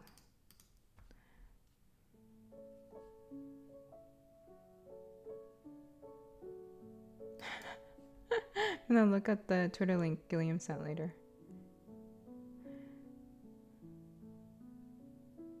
Oh, I wonder if our chat can help Karl Marx with his problem.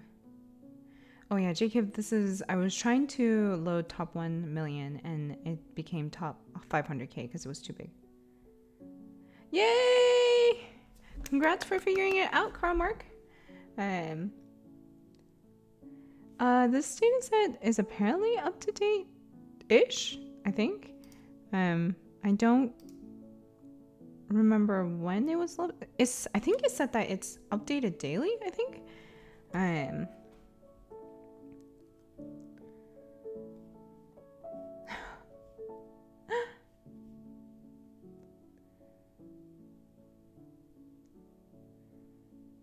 Oh yeah, like Karl Marx, story of my life. Yeah, trust me. Ooh, Nerdy Curious, thank you so much for hosting. Let me tell you, my, I think, most traumatizing book to date is, I still remember I was at my full-time job and I had gotten this bug. And I can't quite remember how it manifested anymore, but I spent the whole afternoon, like hours, trying to figure it out. And I was in the right part of the code again for the whole afternoon. And it took me the whole afternoon to realize that it's because in my if statement, instead of having like a double equals sign or triple equals sign, I had only one equal. So it was reassigning. So instead of checking for equality, it was reassigning the that whatever that value I was trying to check equality with to the variable, and that's why we were seeing the bug. It was literally, I spent the whole afternoon, like just hours, and the bug was I was missing one equal sign. To this day, I remember that bug. Yeah. Oh man.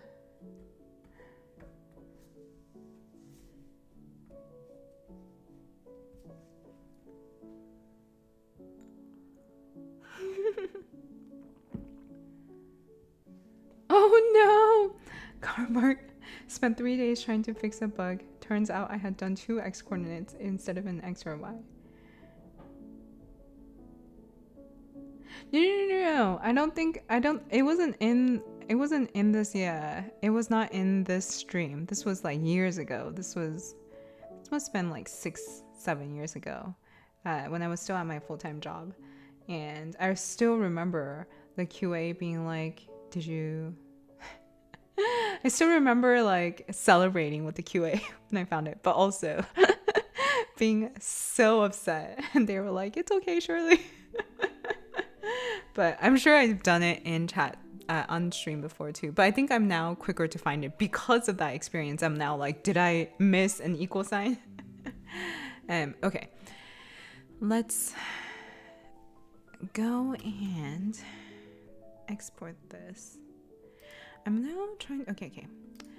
So, I think I need to share with anyone with the link. Copy link, done. And then I need to load this data.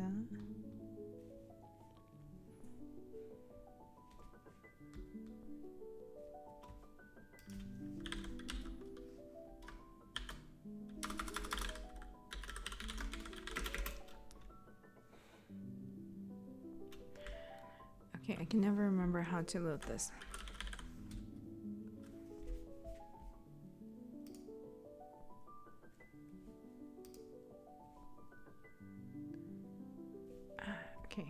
think.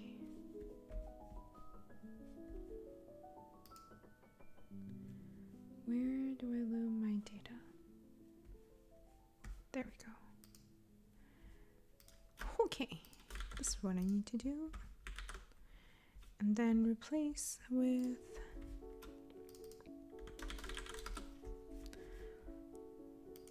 the ID.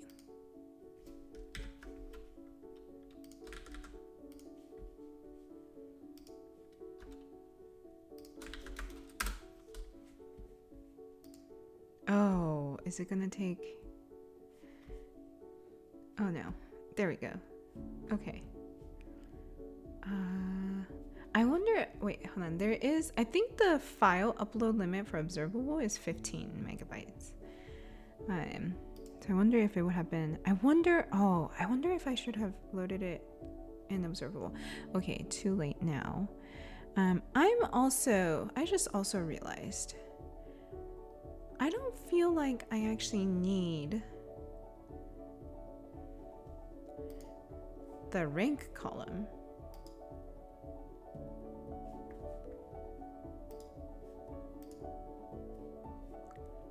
Like, I feel like I should just have it in a list.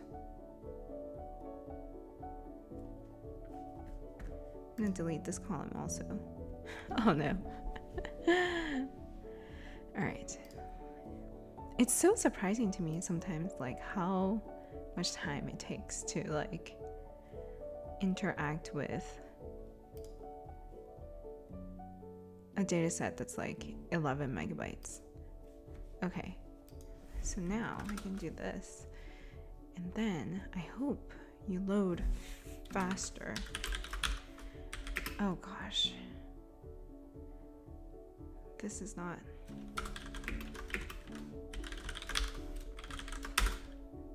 what I was hoping for.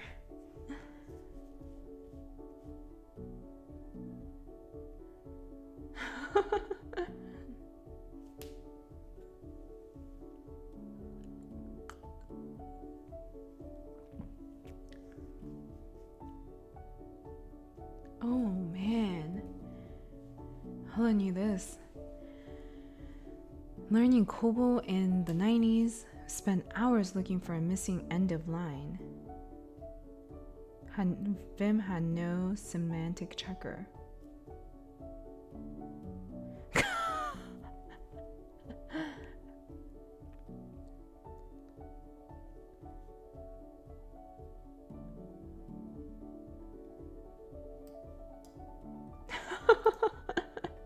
I like all of it. I like all of these story sharing.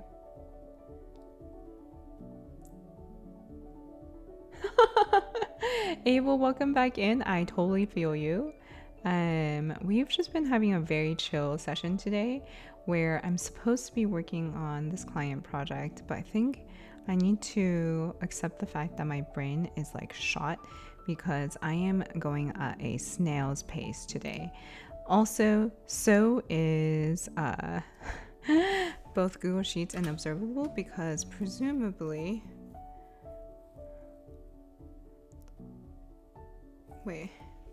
because it's trying to load 11 megabytes of data and it is not having a good time. To be fair, Observable, I don't want to load this data either. Or rather, I don't want to load 11 megabytes of this data either, but I need you to work. This is, okay, if you have a better way to do this, please suggest it, because I don't think it is. Why are you still? Whoa. Okay, it makes sense that you would do that. Yeah. Okay, that's not what I wanted you to do. Is there one above? Website, sure.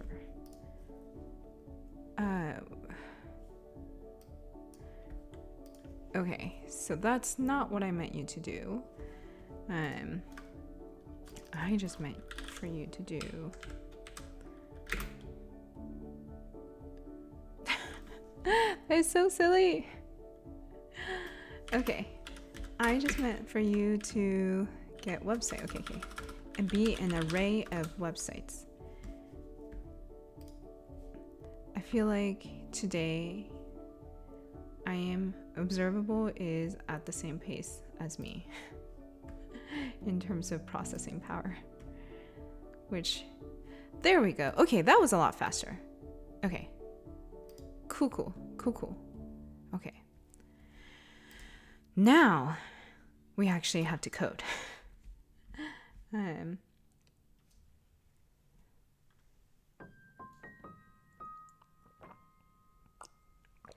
has empty rows? What? I don't think it has empty rows. Okay. So. Wow. Okay, you got this, brain. We want to find the rank of our website. So let's use my let's use my week 2 data and use the ones that have been aggregated by the website. So let's try that. Data to group website. Yeah, okay. And then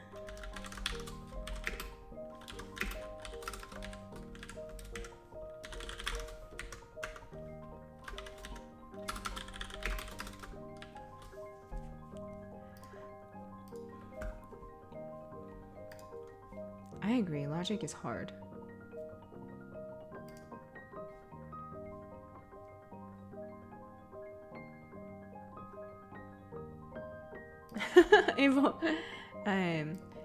It is a Google Sheets thing, yeah. It is there is a it's like it's hard to find in Google Sheets how to do it, but there is a Stack Overflow answer where you can get the CSV directly out of Google Sheets and link to it. So yeah, that's a Google Sheets thing. When I first found out about it, I was like, this is genius, because then what you can do is like literally anywhere, not even like you can do this, outside of observable too, where you can update your Google Sheets and it will propagate through your observable notebook or anywhere really that you decide to call it, which is really nice because sometimes I just want to update my data without having to recompile and deploy my website. So it's a very nice feature. Yeah, kind of like an API call.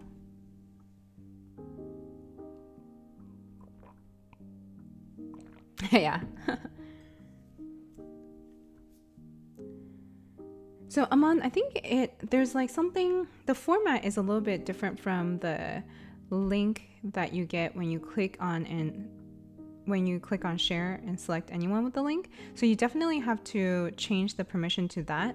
But there's also like the URL format is a little bit different, I think. Okay.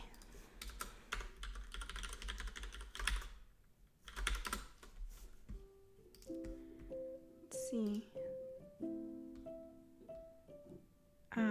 Okay.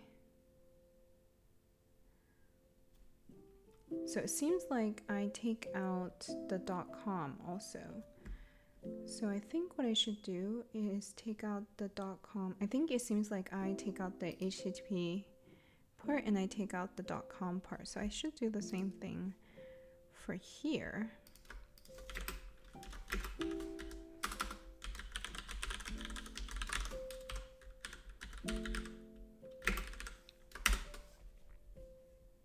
I'm sorry for making you reload. Okay. But for that matter, I think...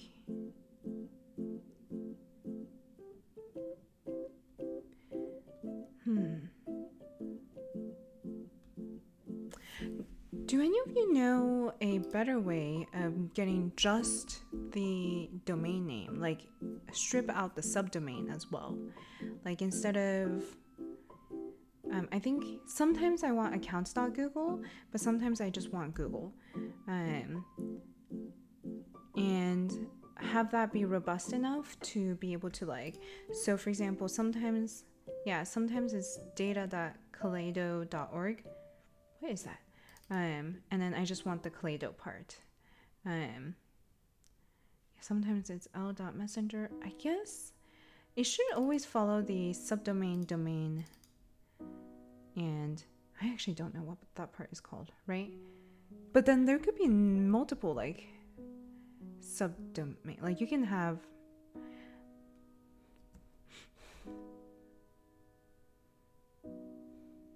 right? You can have multiple subdomains chained, right? Am I being really stupid right now?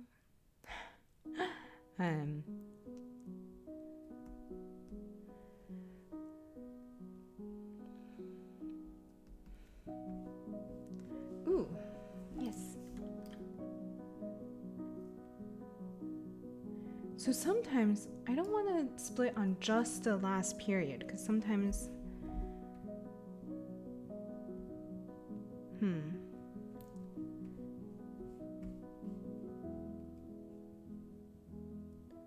yeah. But like there is sometimes when it's .co.uk.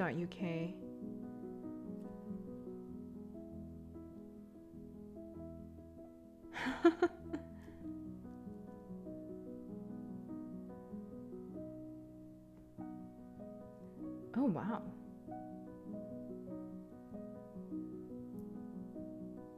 Oh, Carmark, this is a song by Lullatone. They are a awesome band, a husband and wife duo from Japan, and they make like really chill music like this one. It's Lulla like lullaby, and Lullatone. So yeah, please check them out. Okay, let me try that instead. So let me try. Well, so that's okay.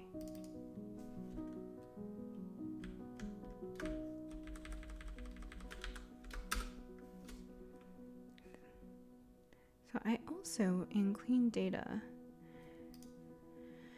I say, yeah. So I also down here, what I do is I say match.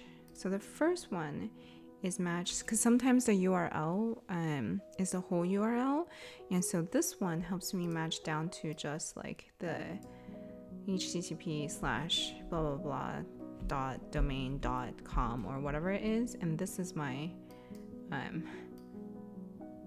previous attempt at trying to strip out the www and the .com, but obviously I want to strip out much more than that.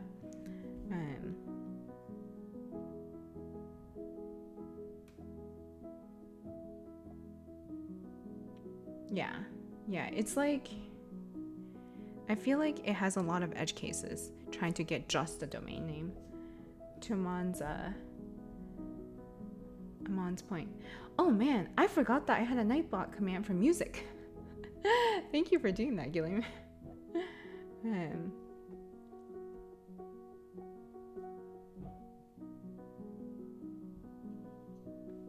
Wait, what?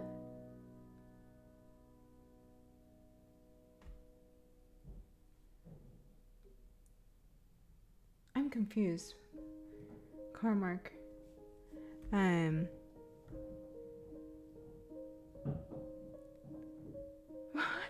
What? Why are the people buying from you?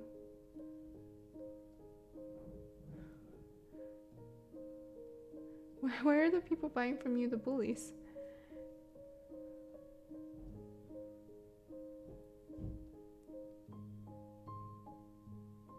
Oh, but the reason why I'm trying to parse the domains is so that I can match on this.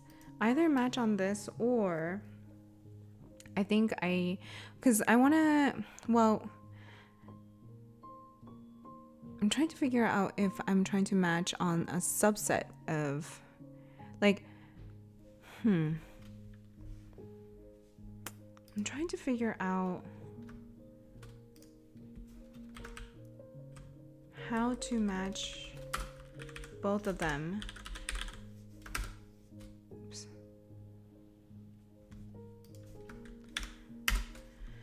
So for example, I want to, like Amazon, I would be able to match over here as a subset. Yeah, basically I'm trying to figure out how to match on a subset. Or like, is it an intersection, or do I just do like Lodash includes? I don't, yeah. I don't actually use Python.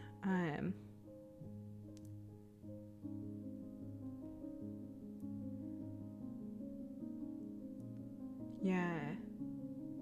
I feel like I should just be using like a subset matching and then be done with it. But today is not the day for... Okay, I'm just gonna... Okay, so this is what I'm gonna do. I'm gonna do the hacky way. Just replace the .com for now, because that's what I did to my own data set, where I replaced the .com. And then I'm just gonna see if it matches the subset. So I'm gonna do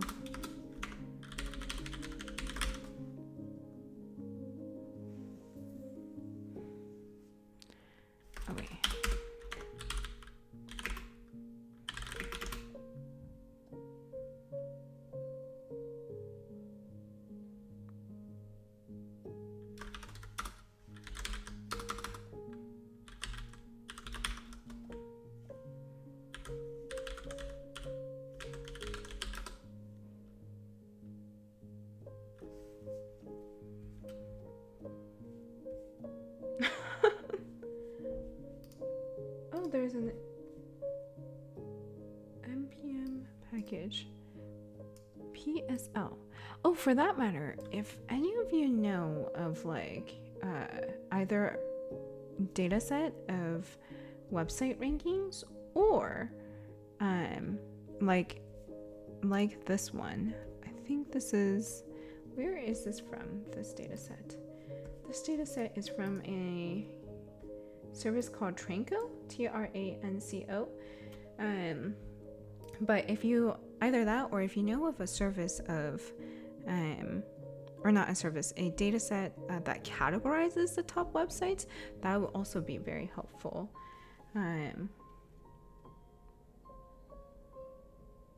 Good luck on school, Carl. Okay, so what is PSL? I feel so basic. PSL just makes me think of a pumpkin spice latte.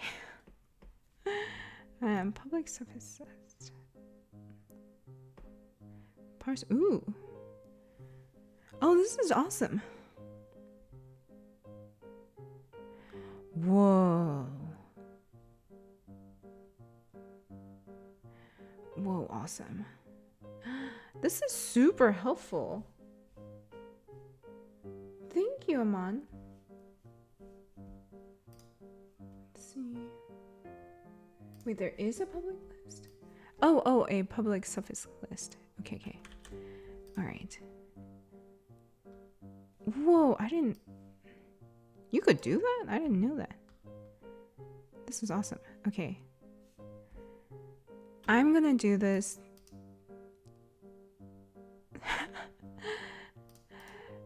Okay, wait. Okay, so let's go get this PSL. Import. Hopefully. Do I... PSL is equal to require PSL. No. Invalid module. Okay. Observable. Let's see. A module debugger. I'm trying to find PSL. Go. Oh, okay.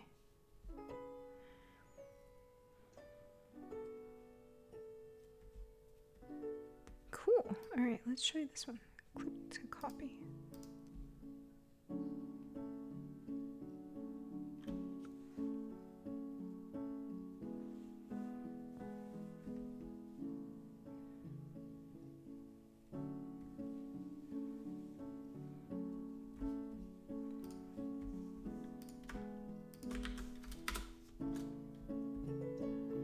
Awesome.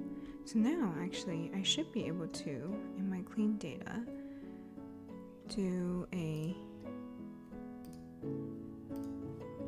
so what I need to do is do, okay, psl.parse.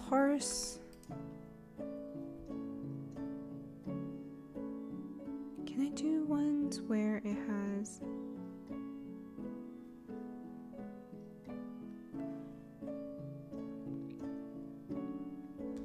like, can I give it a full URL? Not just the domain part? Okay.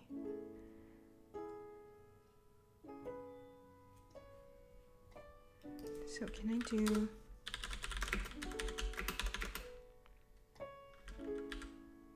psl.parse URL and then get the excuse me. Oh. Ooh, Thirsty Pooch, welcome back in.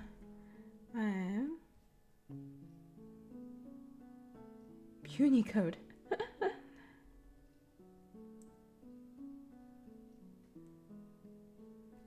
Wait, what? Root domains from URLs. What? Root domains from URL string in Google Sheets. Oh wow.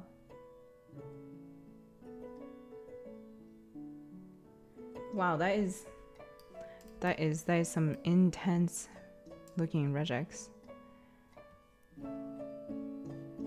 that I think I'm not gonna do. Oh, this is specifically if you're trying to do it. Is this specifically if you're trying to do it in Google Sheets? Ah, yeah. Okay.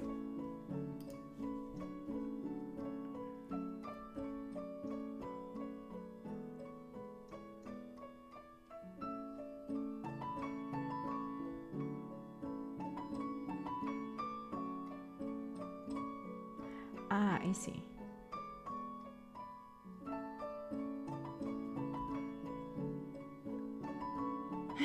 Thank you, Nerdy Curious.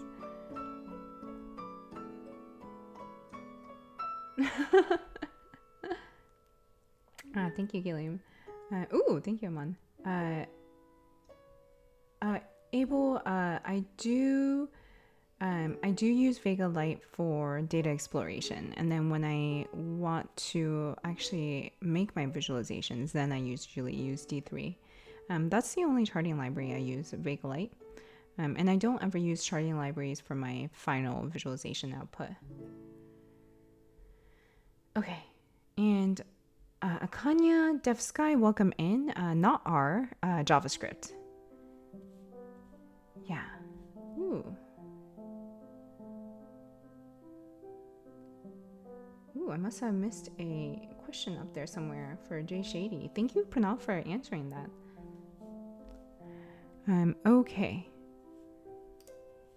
Let's see if that worked. The .sld.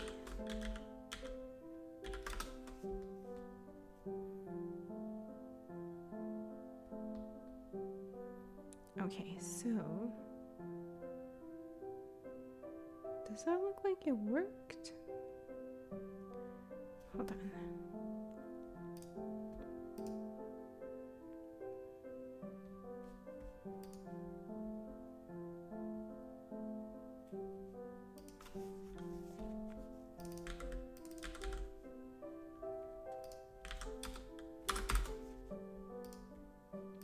That did not work. Okay. Everything became undefined. And the URL is that. Okay, so it seems like I need to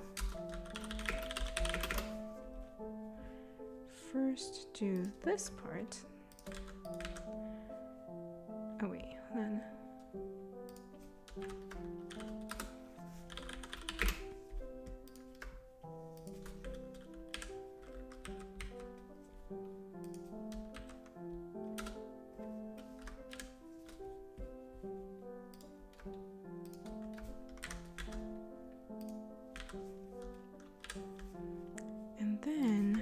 to do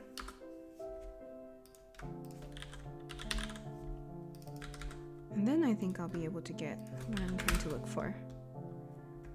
Let's see. Yeah.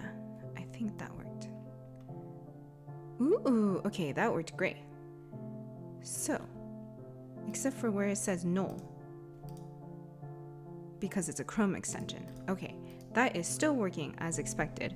There's a T for the Twitter Meek. This is yeah. This worked perfectly. Thank you, Mon. Thank you, Mon, for sharing this. This is great. Okay, so then I can also go up to my rankings data and make sure that, so I can do parse, psl.parse and get the .sld, right? This is what it looks like. Parse and then .sld. Perfect. Okay. Yeah, super helpful.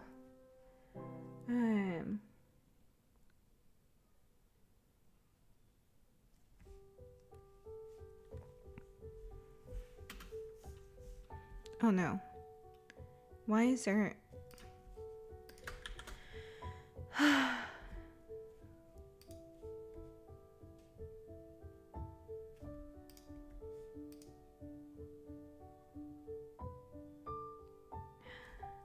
what's going on? Okay, save mode.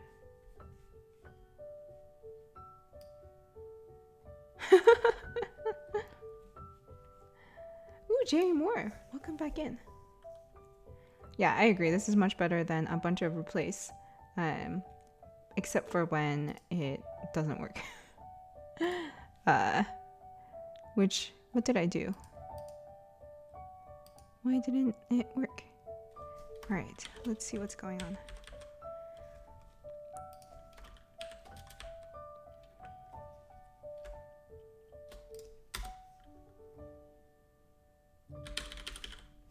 I'm gonna put a debugger here.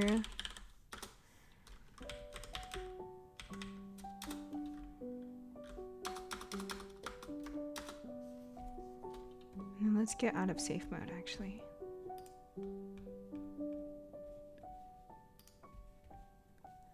This notebook is getting very unruly.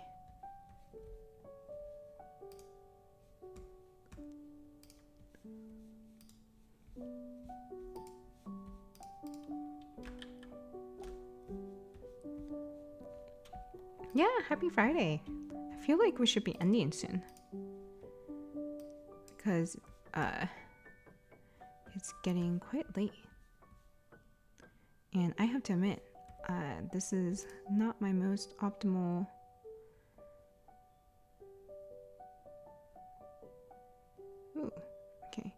it is not my most optimal brain performance. D.website. Okay, so why aren't you working? So psl dot parse d.website. Yeah, that seems to be fine. So if I return, so if I do that and I want the SLD, that should, why would that not work?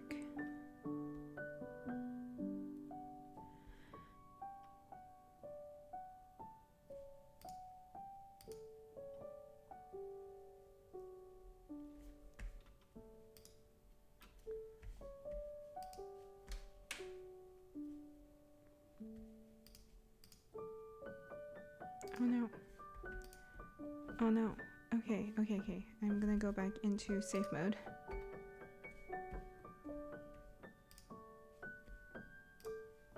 Okay, and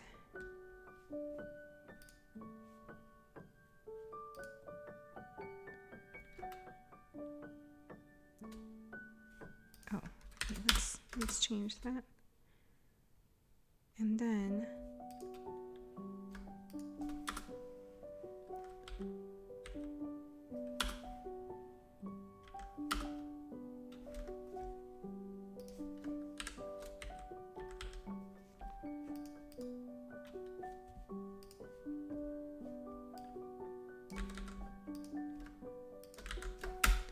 Okay, let's not return that for now. Let's just see if we fixed the whatever loop, infinite loop problem we had. Did we fix it?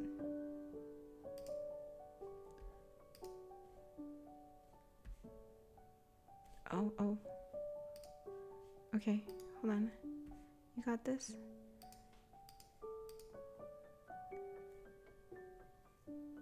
Okay.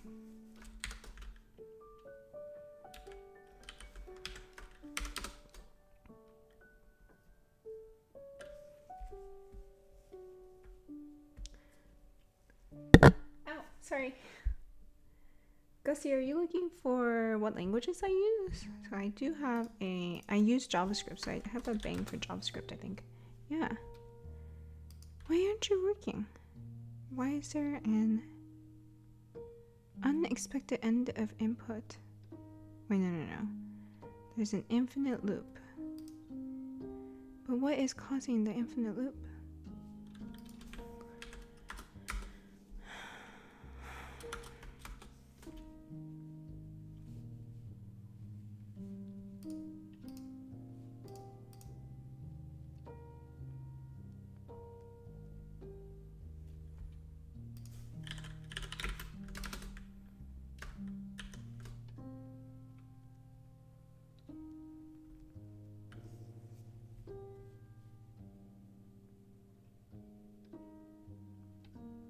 Oh yeah, first.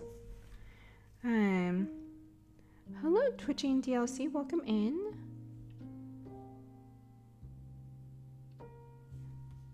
Why? Why are you crashing? Alright, this is probably a good place to end. Yeah, I think this is a good place to end because these are the kind of things that I think if I just come back to this in like a day, I'll be able to see it. And right now, I don't know why it's crashing. What could possibly be causing the infinite loop?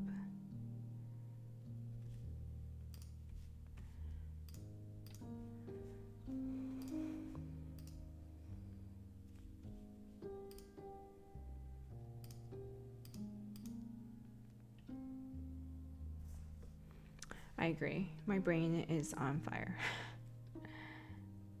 Might be interested in the API used by this tool. Oh, thank you so much, Mon. Why? Chameleon? Ah, this is for domains. Ah, is this what PSL uses?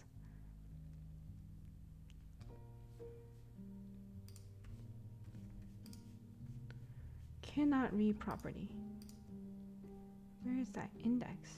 Okay, I don't think that's it. I don't think, is that it? Okay, let's expand you. Yeah, I don't think that's my problem.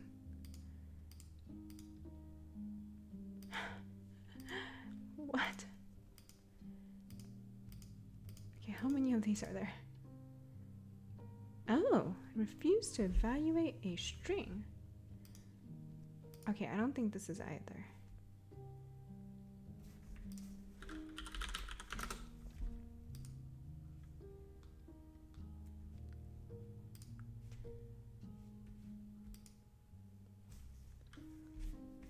What is this? Frame context wrapper. For some edge cases, Chrome will not run content scripts. Okay, so this does not seem like what we're looking for either. Browser is not defined. Okay, I don't think that's it either.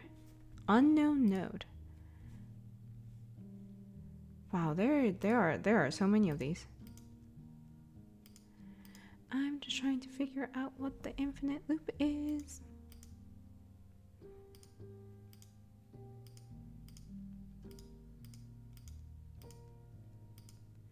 I'm just trying to figure out what the infinite loop is.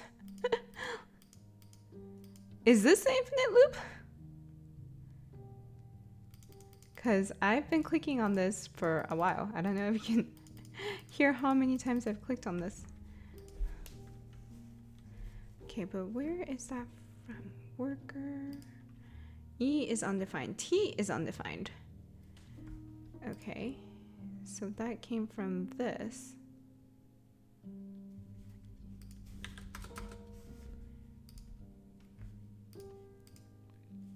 I don't know.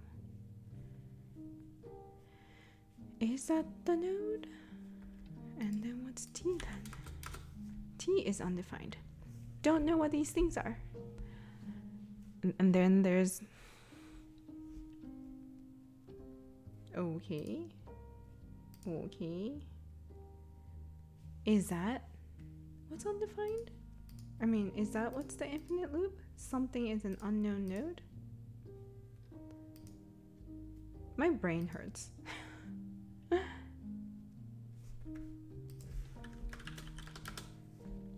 I don't know. All right. Oh. We went somewhere. We finally clicked next enough times. I just realized I could have just kept on clicking F8 or typing F8. Anyways, okay. That's a Vega. If this is Vega,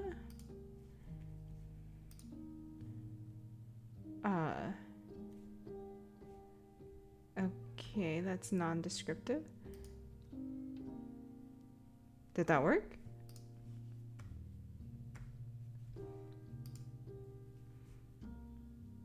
Did that work? What? All right, is anybody else just as confused as me? Oh, there we go.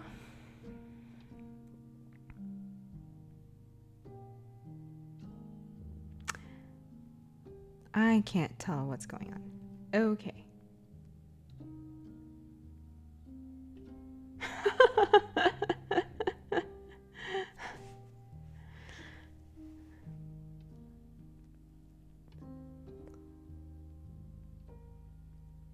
Oh, interesting. Catching up on the chat right now. Oh. Wait, so you're saying, Gilliam, that the chameleon one is potentially how to categorize you're saying for, okay, what penetration testers use to categorize domains to determine if they are a search engine or not. Interesting. I'm looking for lexical categorization. That might be a good search term. Print statements might help. You're right.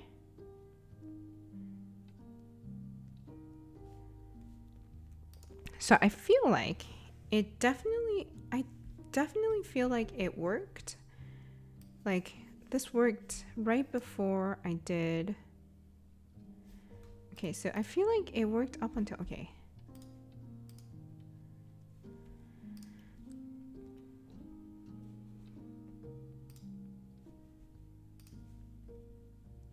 So I feel like it worked up until I did this part.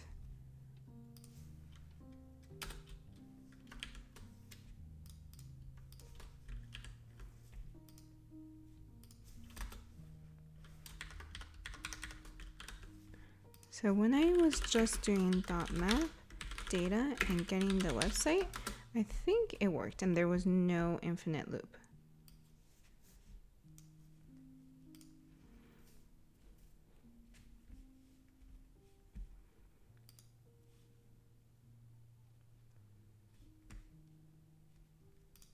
Yeah, so that worked. I wonder if it's that, oh.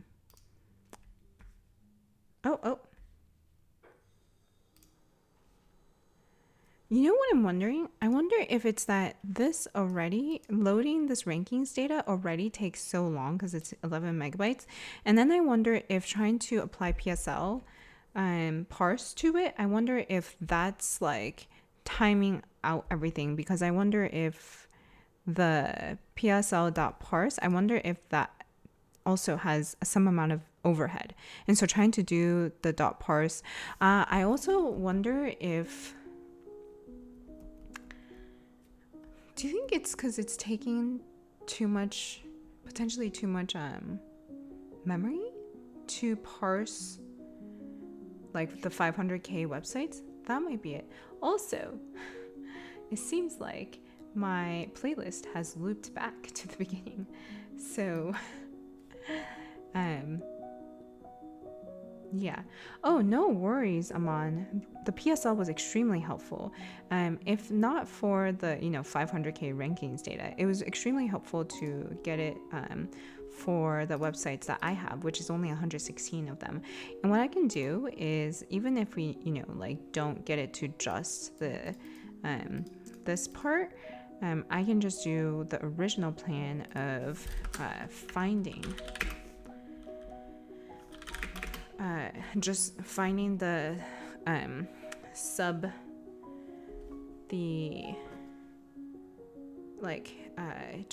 matching on a substring. So I think that's fine. You helped me get a lot closer. So I wonder if I can do an index of and okay, I think I have to do this in 2 steps. So I think first I need to find it. So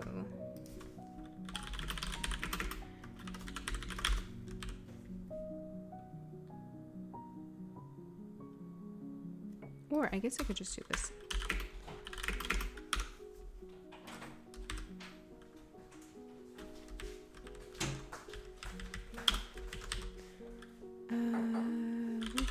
It says ranking data, rank data, rank data, ranking data, rankings data. Okay, and then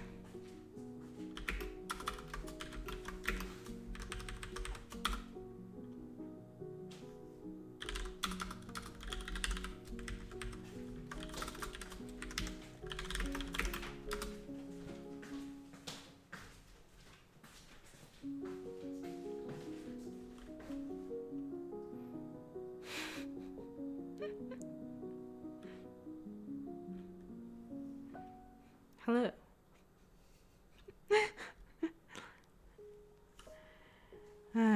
Okay, so I just want to say return if my website is a substring of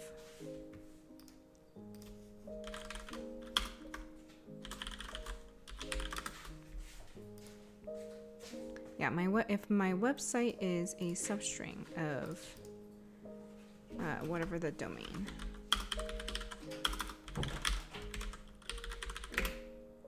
And then d.website, and then so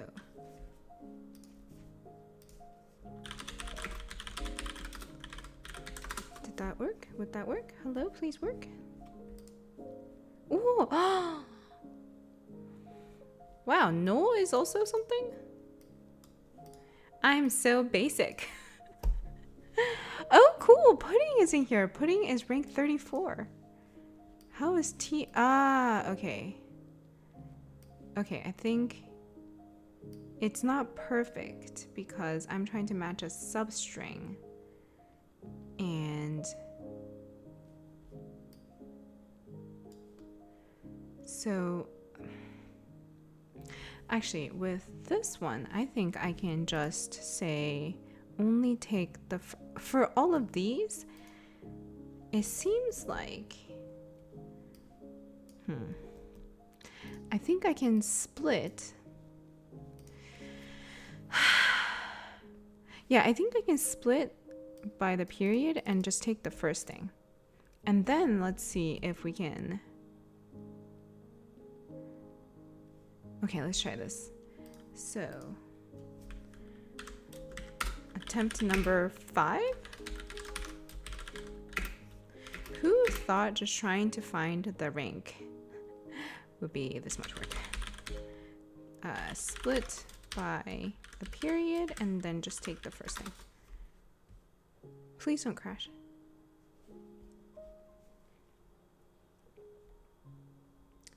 Ah.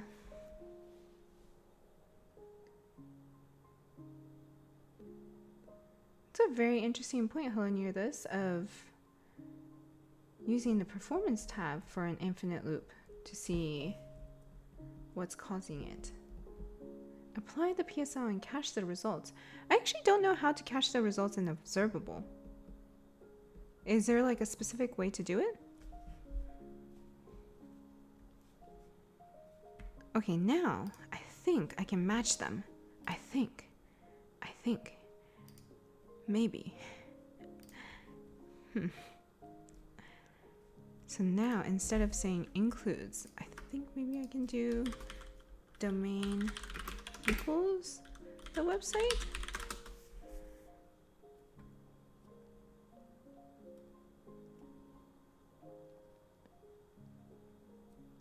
And then, oh,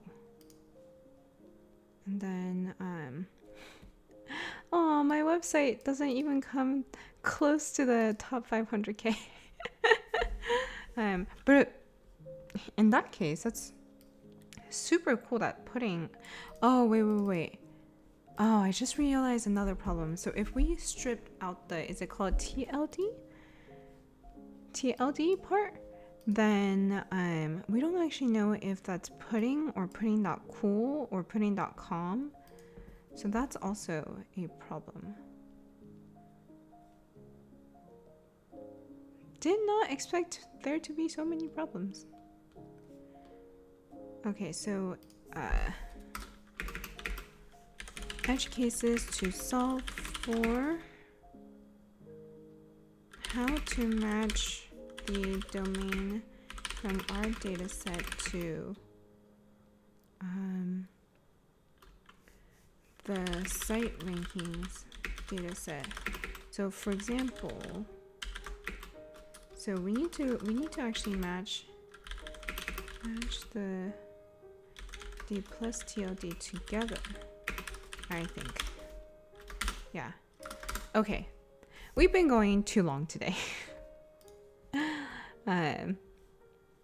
So I think top level.domain, yeah. Have I cached results before? I can't remember. I don't actually remember. Okay, top level domain. That is a to-do. Actually, maybe I can do it right now. So instead of just the .sld, so I think what I want to do is say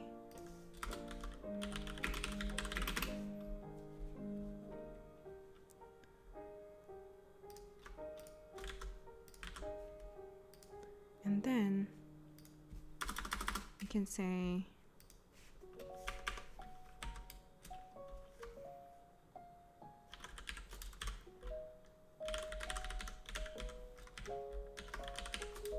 something like that, and then I just reconstruct it myself.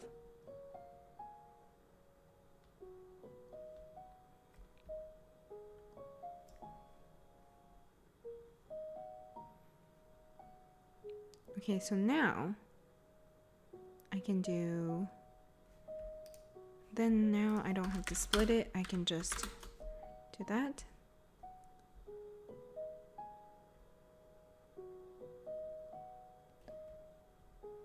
Cool.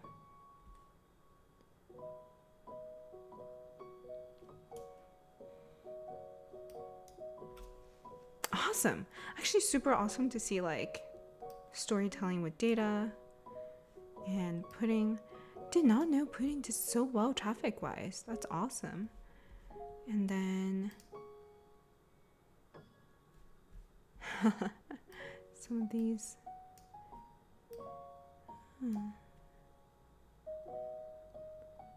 Wow, Rootledge has a really nice rank too. I think we got it. We got it! I think so. DMOZ dataset? What's the DMOZ dataset?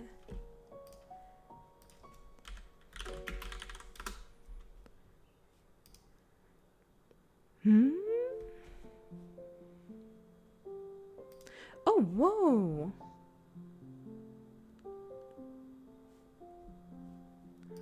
That's awesome. Okay, so it is... Okay, I'll look at this URL classification dataset.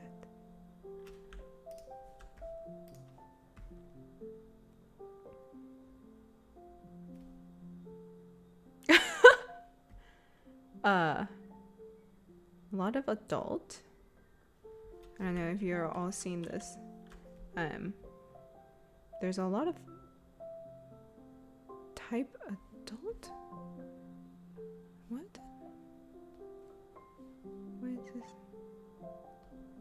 What is this data set? Okay. Perhaps I shall look at it later. For now, I think this is great. And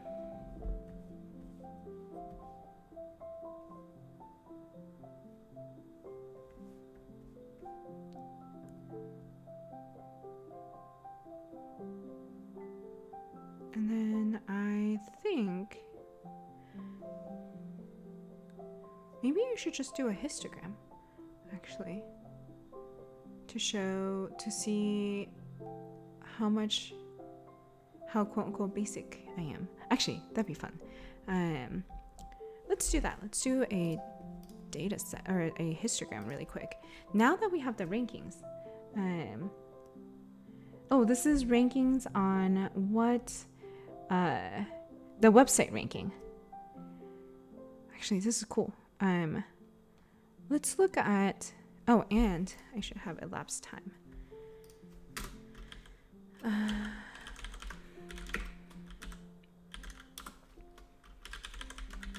And so now I can do a histogram.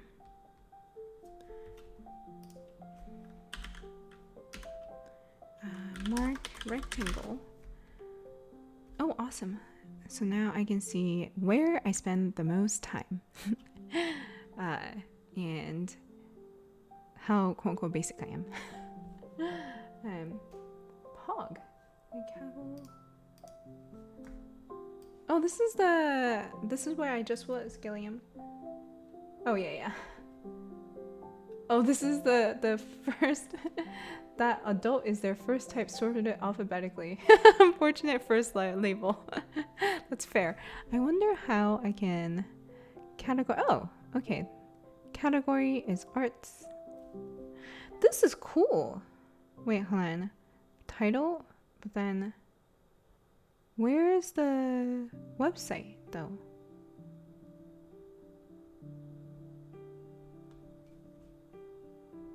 Compact. Ah, wait.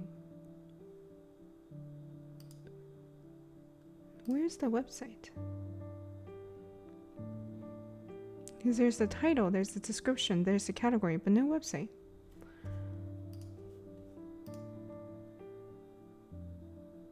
Pog?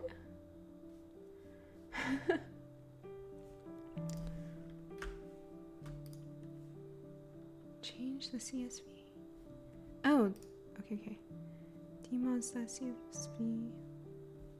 Wow, that is a huge CSV. Okay, let's go back to this and finish our histogram. So we want a rectangle. The data is the one we just created, and then let's call this website rankings. Very basic name. Pass in website rankings. I am glad that we were able to get at least a little bit of something out of this stream. I apologize for how long it went on for. .render VL. So the x-axis, I want it to be the rank. Yeah. Okay. So that is a field, quantitative field, and I want it to be a rank. And then for the y-axis, I want it to be counting or summing. Let's see. Can I do that? Sum of the elapsed minutes.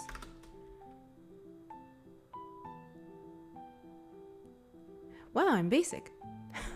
But I also don't think this is correct. Tooltip is true.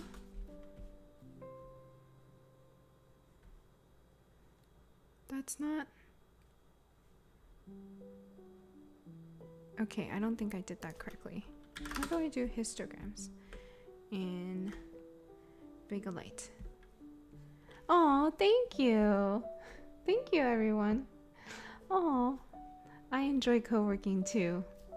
Jay Shady. Oh, thank you, Hello Near This. Ooh, have a great weekend to you too, Grip Logic. Thank you for joining today. Long stream is a bonus, not a problem. Thank you. Okay, we'll figure out this one last thing and we'll go. So, sum of elapsed minutes. This is not how you do it. That is for sure. Okay, how do I do a histogram again? No,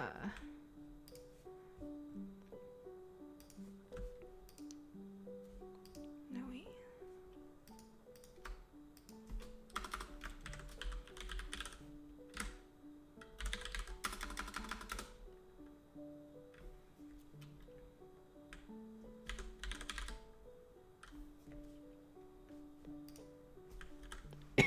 Sorry.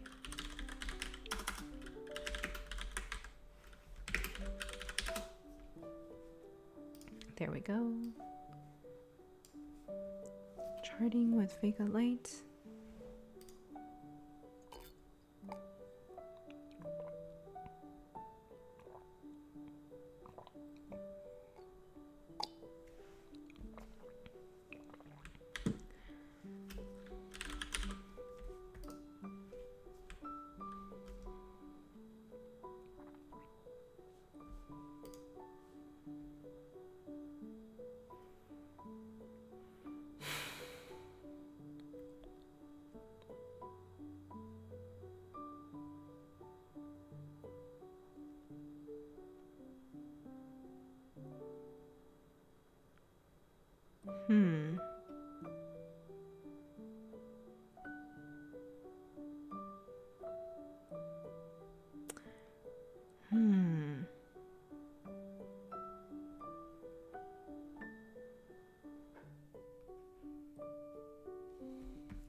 Okay, let's try to just do count, maybe?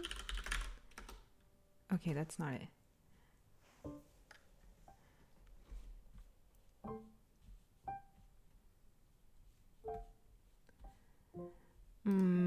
Okay.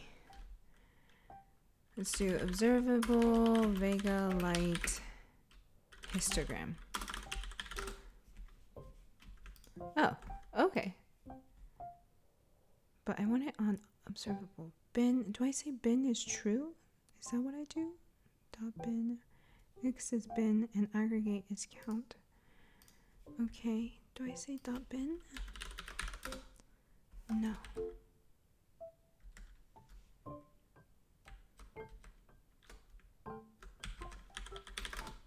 There we go. Okay, we're almost there. I'm very basic. Is that what that means? Wait. Yes, I think that's what that means. Many of my instances are in the top 50,000.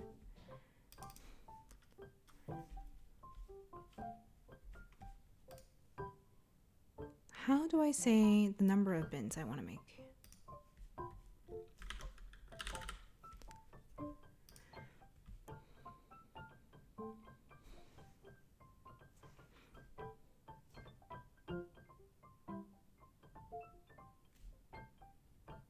I feel like I've done this before.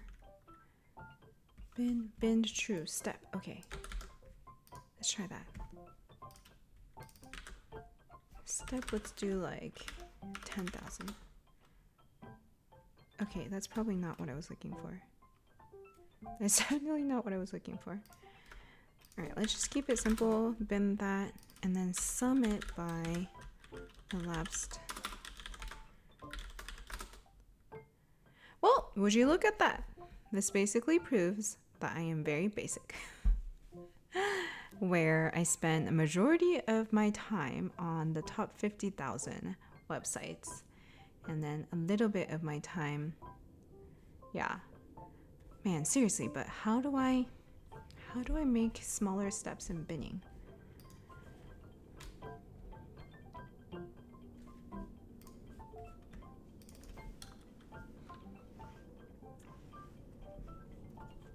Oh, wait. But I think the whole point of this light roast is to be like, most people are pretty basic in their web browsing.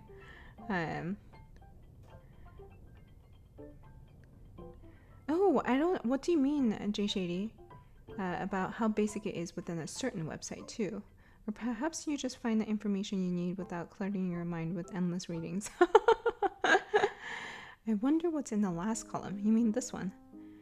This one is probably all the small, like, yeah, my own website, Christmas experiments.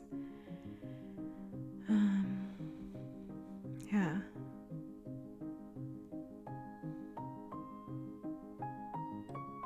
In the last column. Okay, but how do I...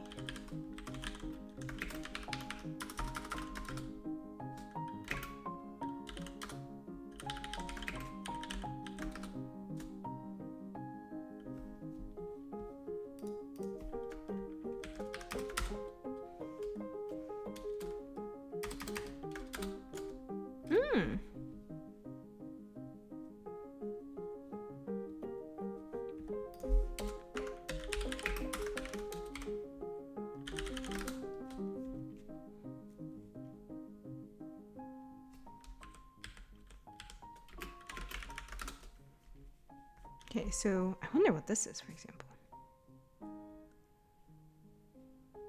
Oh, maybe I'll color by the website.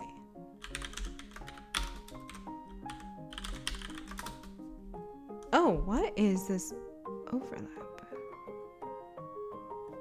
Oh, look at that. That is Google Messenger. Wait, why is it not stacking though? Oh, I think I know why, because... When was I on Microsoft? Google, majority is Google. Twitch, a lot on Twitch. Webflow, oh, good job, Webflow. What is this? Ah, observable. Front-end masters. Wow. Observable is at a higher ranking than front-end masters. Wow, good job, Just One Cookbook. That's the recipes website I always go to. Nightbot. Waterstones, okay. Good Eggs. It's my grocery delivery. 11y, okay. Goulet pens, that's where I get my fountain pens. And then this is... I like how I don't even really spend that much time on my own website. This is cool. Would I consider this... Okay, I feel like this part is kind of misleading. Oh, I see. Okay, I don't know what's happening here.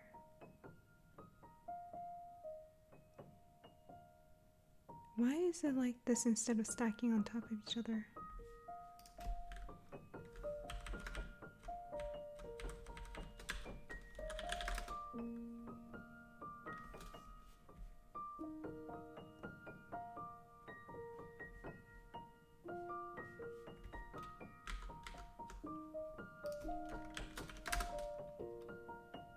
Yeah, I don't know why that's happening.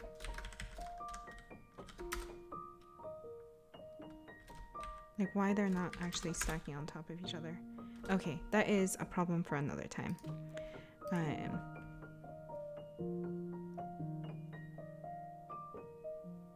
This is cool.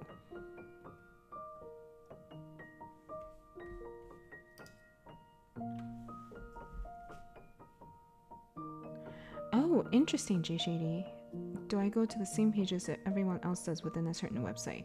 I don't know if that dataset is out there of like breaking down pages within a website. And I would imagine that also, like, a lot of it would be people go to their own homepage or something like that, if it's like Twitter or like it just go to Google for like Google searches.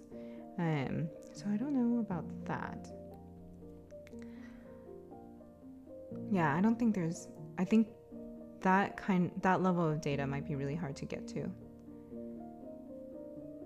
Yeah, that's a fair point. I feel like I get the sense though that this is like international rankings. So like, for example, like some of these, like QQ is definitely Chinese, Baidu is definitely Chinese. So I think it might be Sohu is Chinese. So I feel like this might be a international ranking, but it definitely would be very interesting at like a national level. So actually I'm gonna say that I took care of that.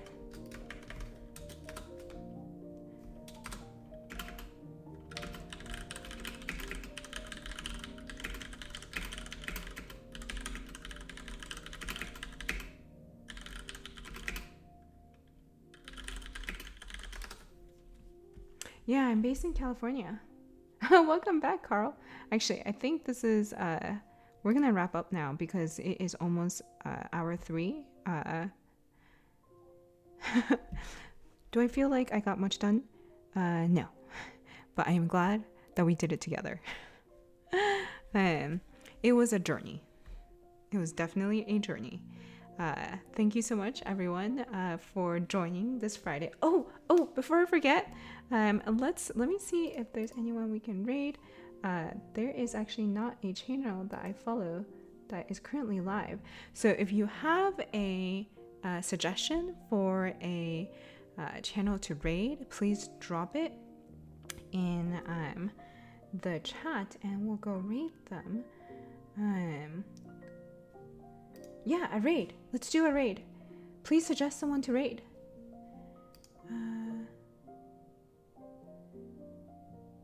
Yeah, thanks for joining.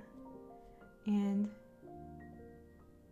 oh, wait, Willie Studies? What does Willie Studies do?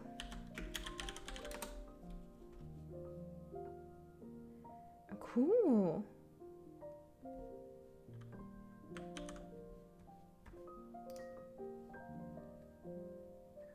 Oh, but I should actually wrap up first.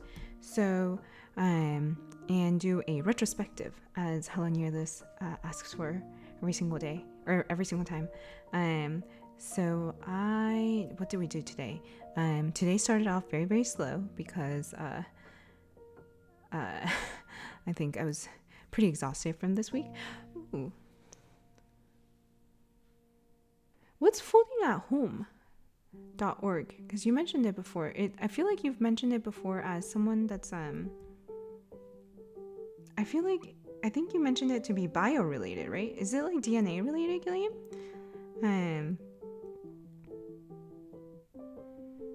I remember you mentioning them. Okay, anyways, today, what did we do? We talked a lot. We started off very slow on the stream today, and when we got into our client project, we spent another while trying to figure out how to we spent a while loading the data in, the rankings data in, because it had 1 million rows, and then we reduced that down to 500k. And then we spent a while trying to figure out how to extract the domain so that we can like cross-reference the rankings data with the website data, that browsing data that we have. And we finally got it working and generated this histogram to learn something that is absolutely not surprising and did not need this histogram to learn, which is that my browsing is very basic. Actually, I think it's very interesting that like there is like these two separate peaks. But yeah, ooh, maybe we can take a look at Hamilton's. Let's look at Hamilton's.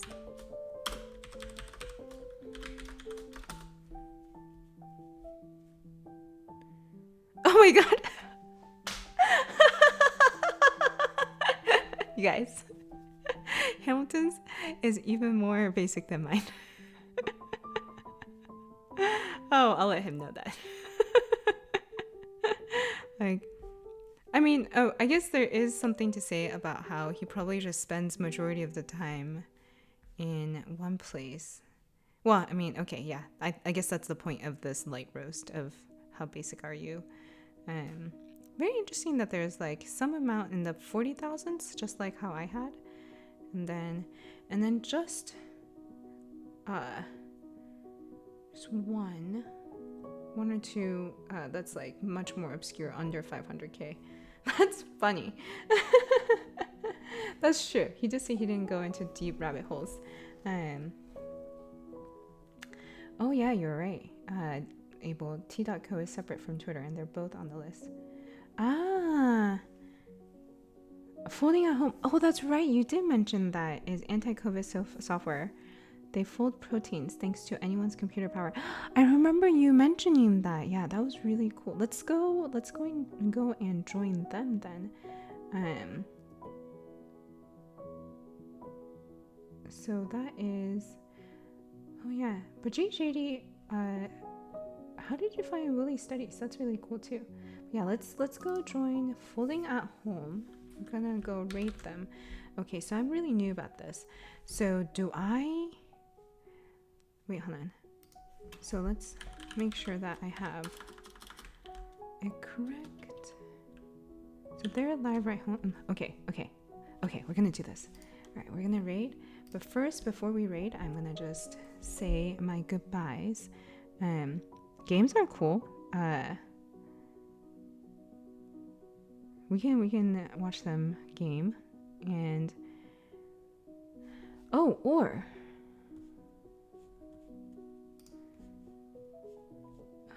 co-work co-study. Cool. Wait, there is also my friend's stream. Let me try and find my friend's stream and see what. Sorry.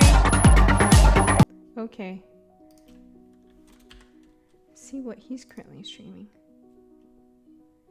Oasis Craft. Okay, next time we'll go raid my friend because I don't know what Oasis Craft is. I wanna raid him when he's playing Animal Crossing. So sorry, JJD. That was unexpected. That scared me too, actually. It was like very like I know that volume, it was like out of nowhere. I'm just like, excuse me.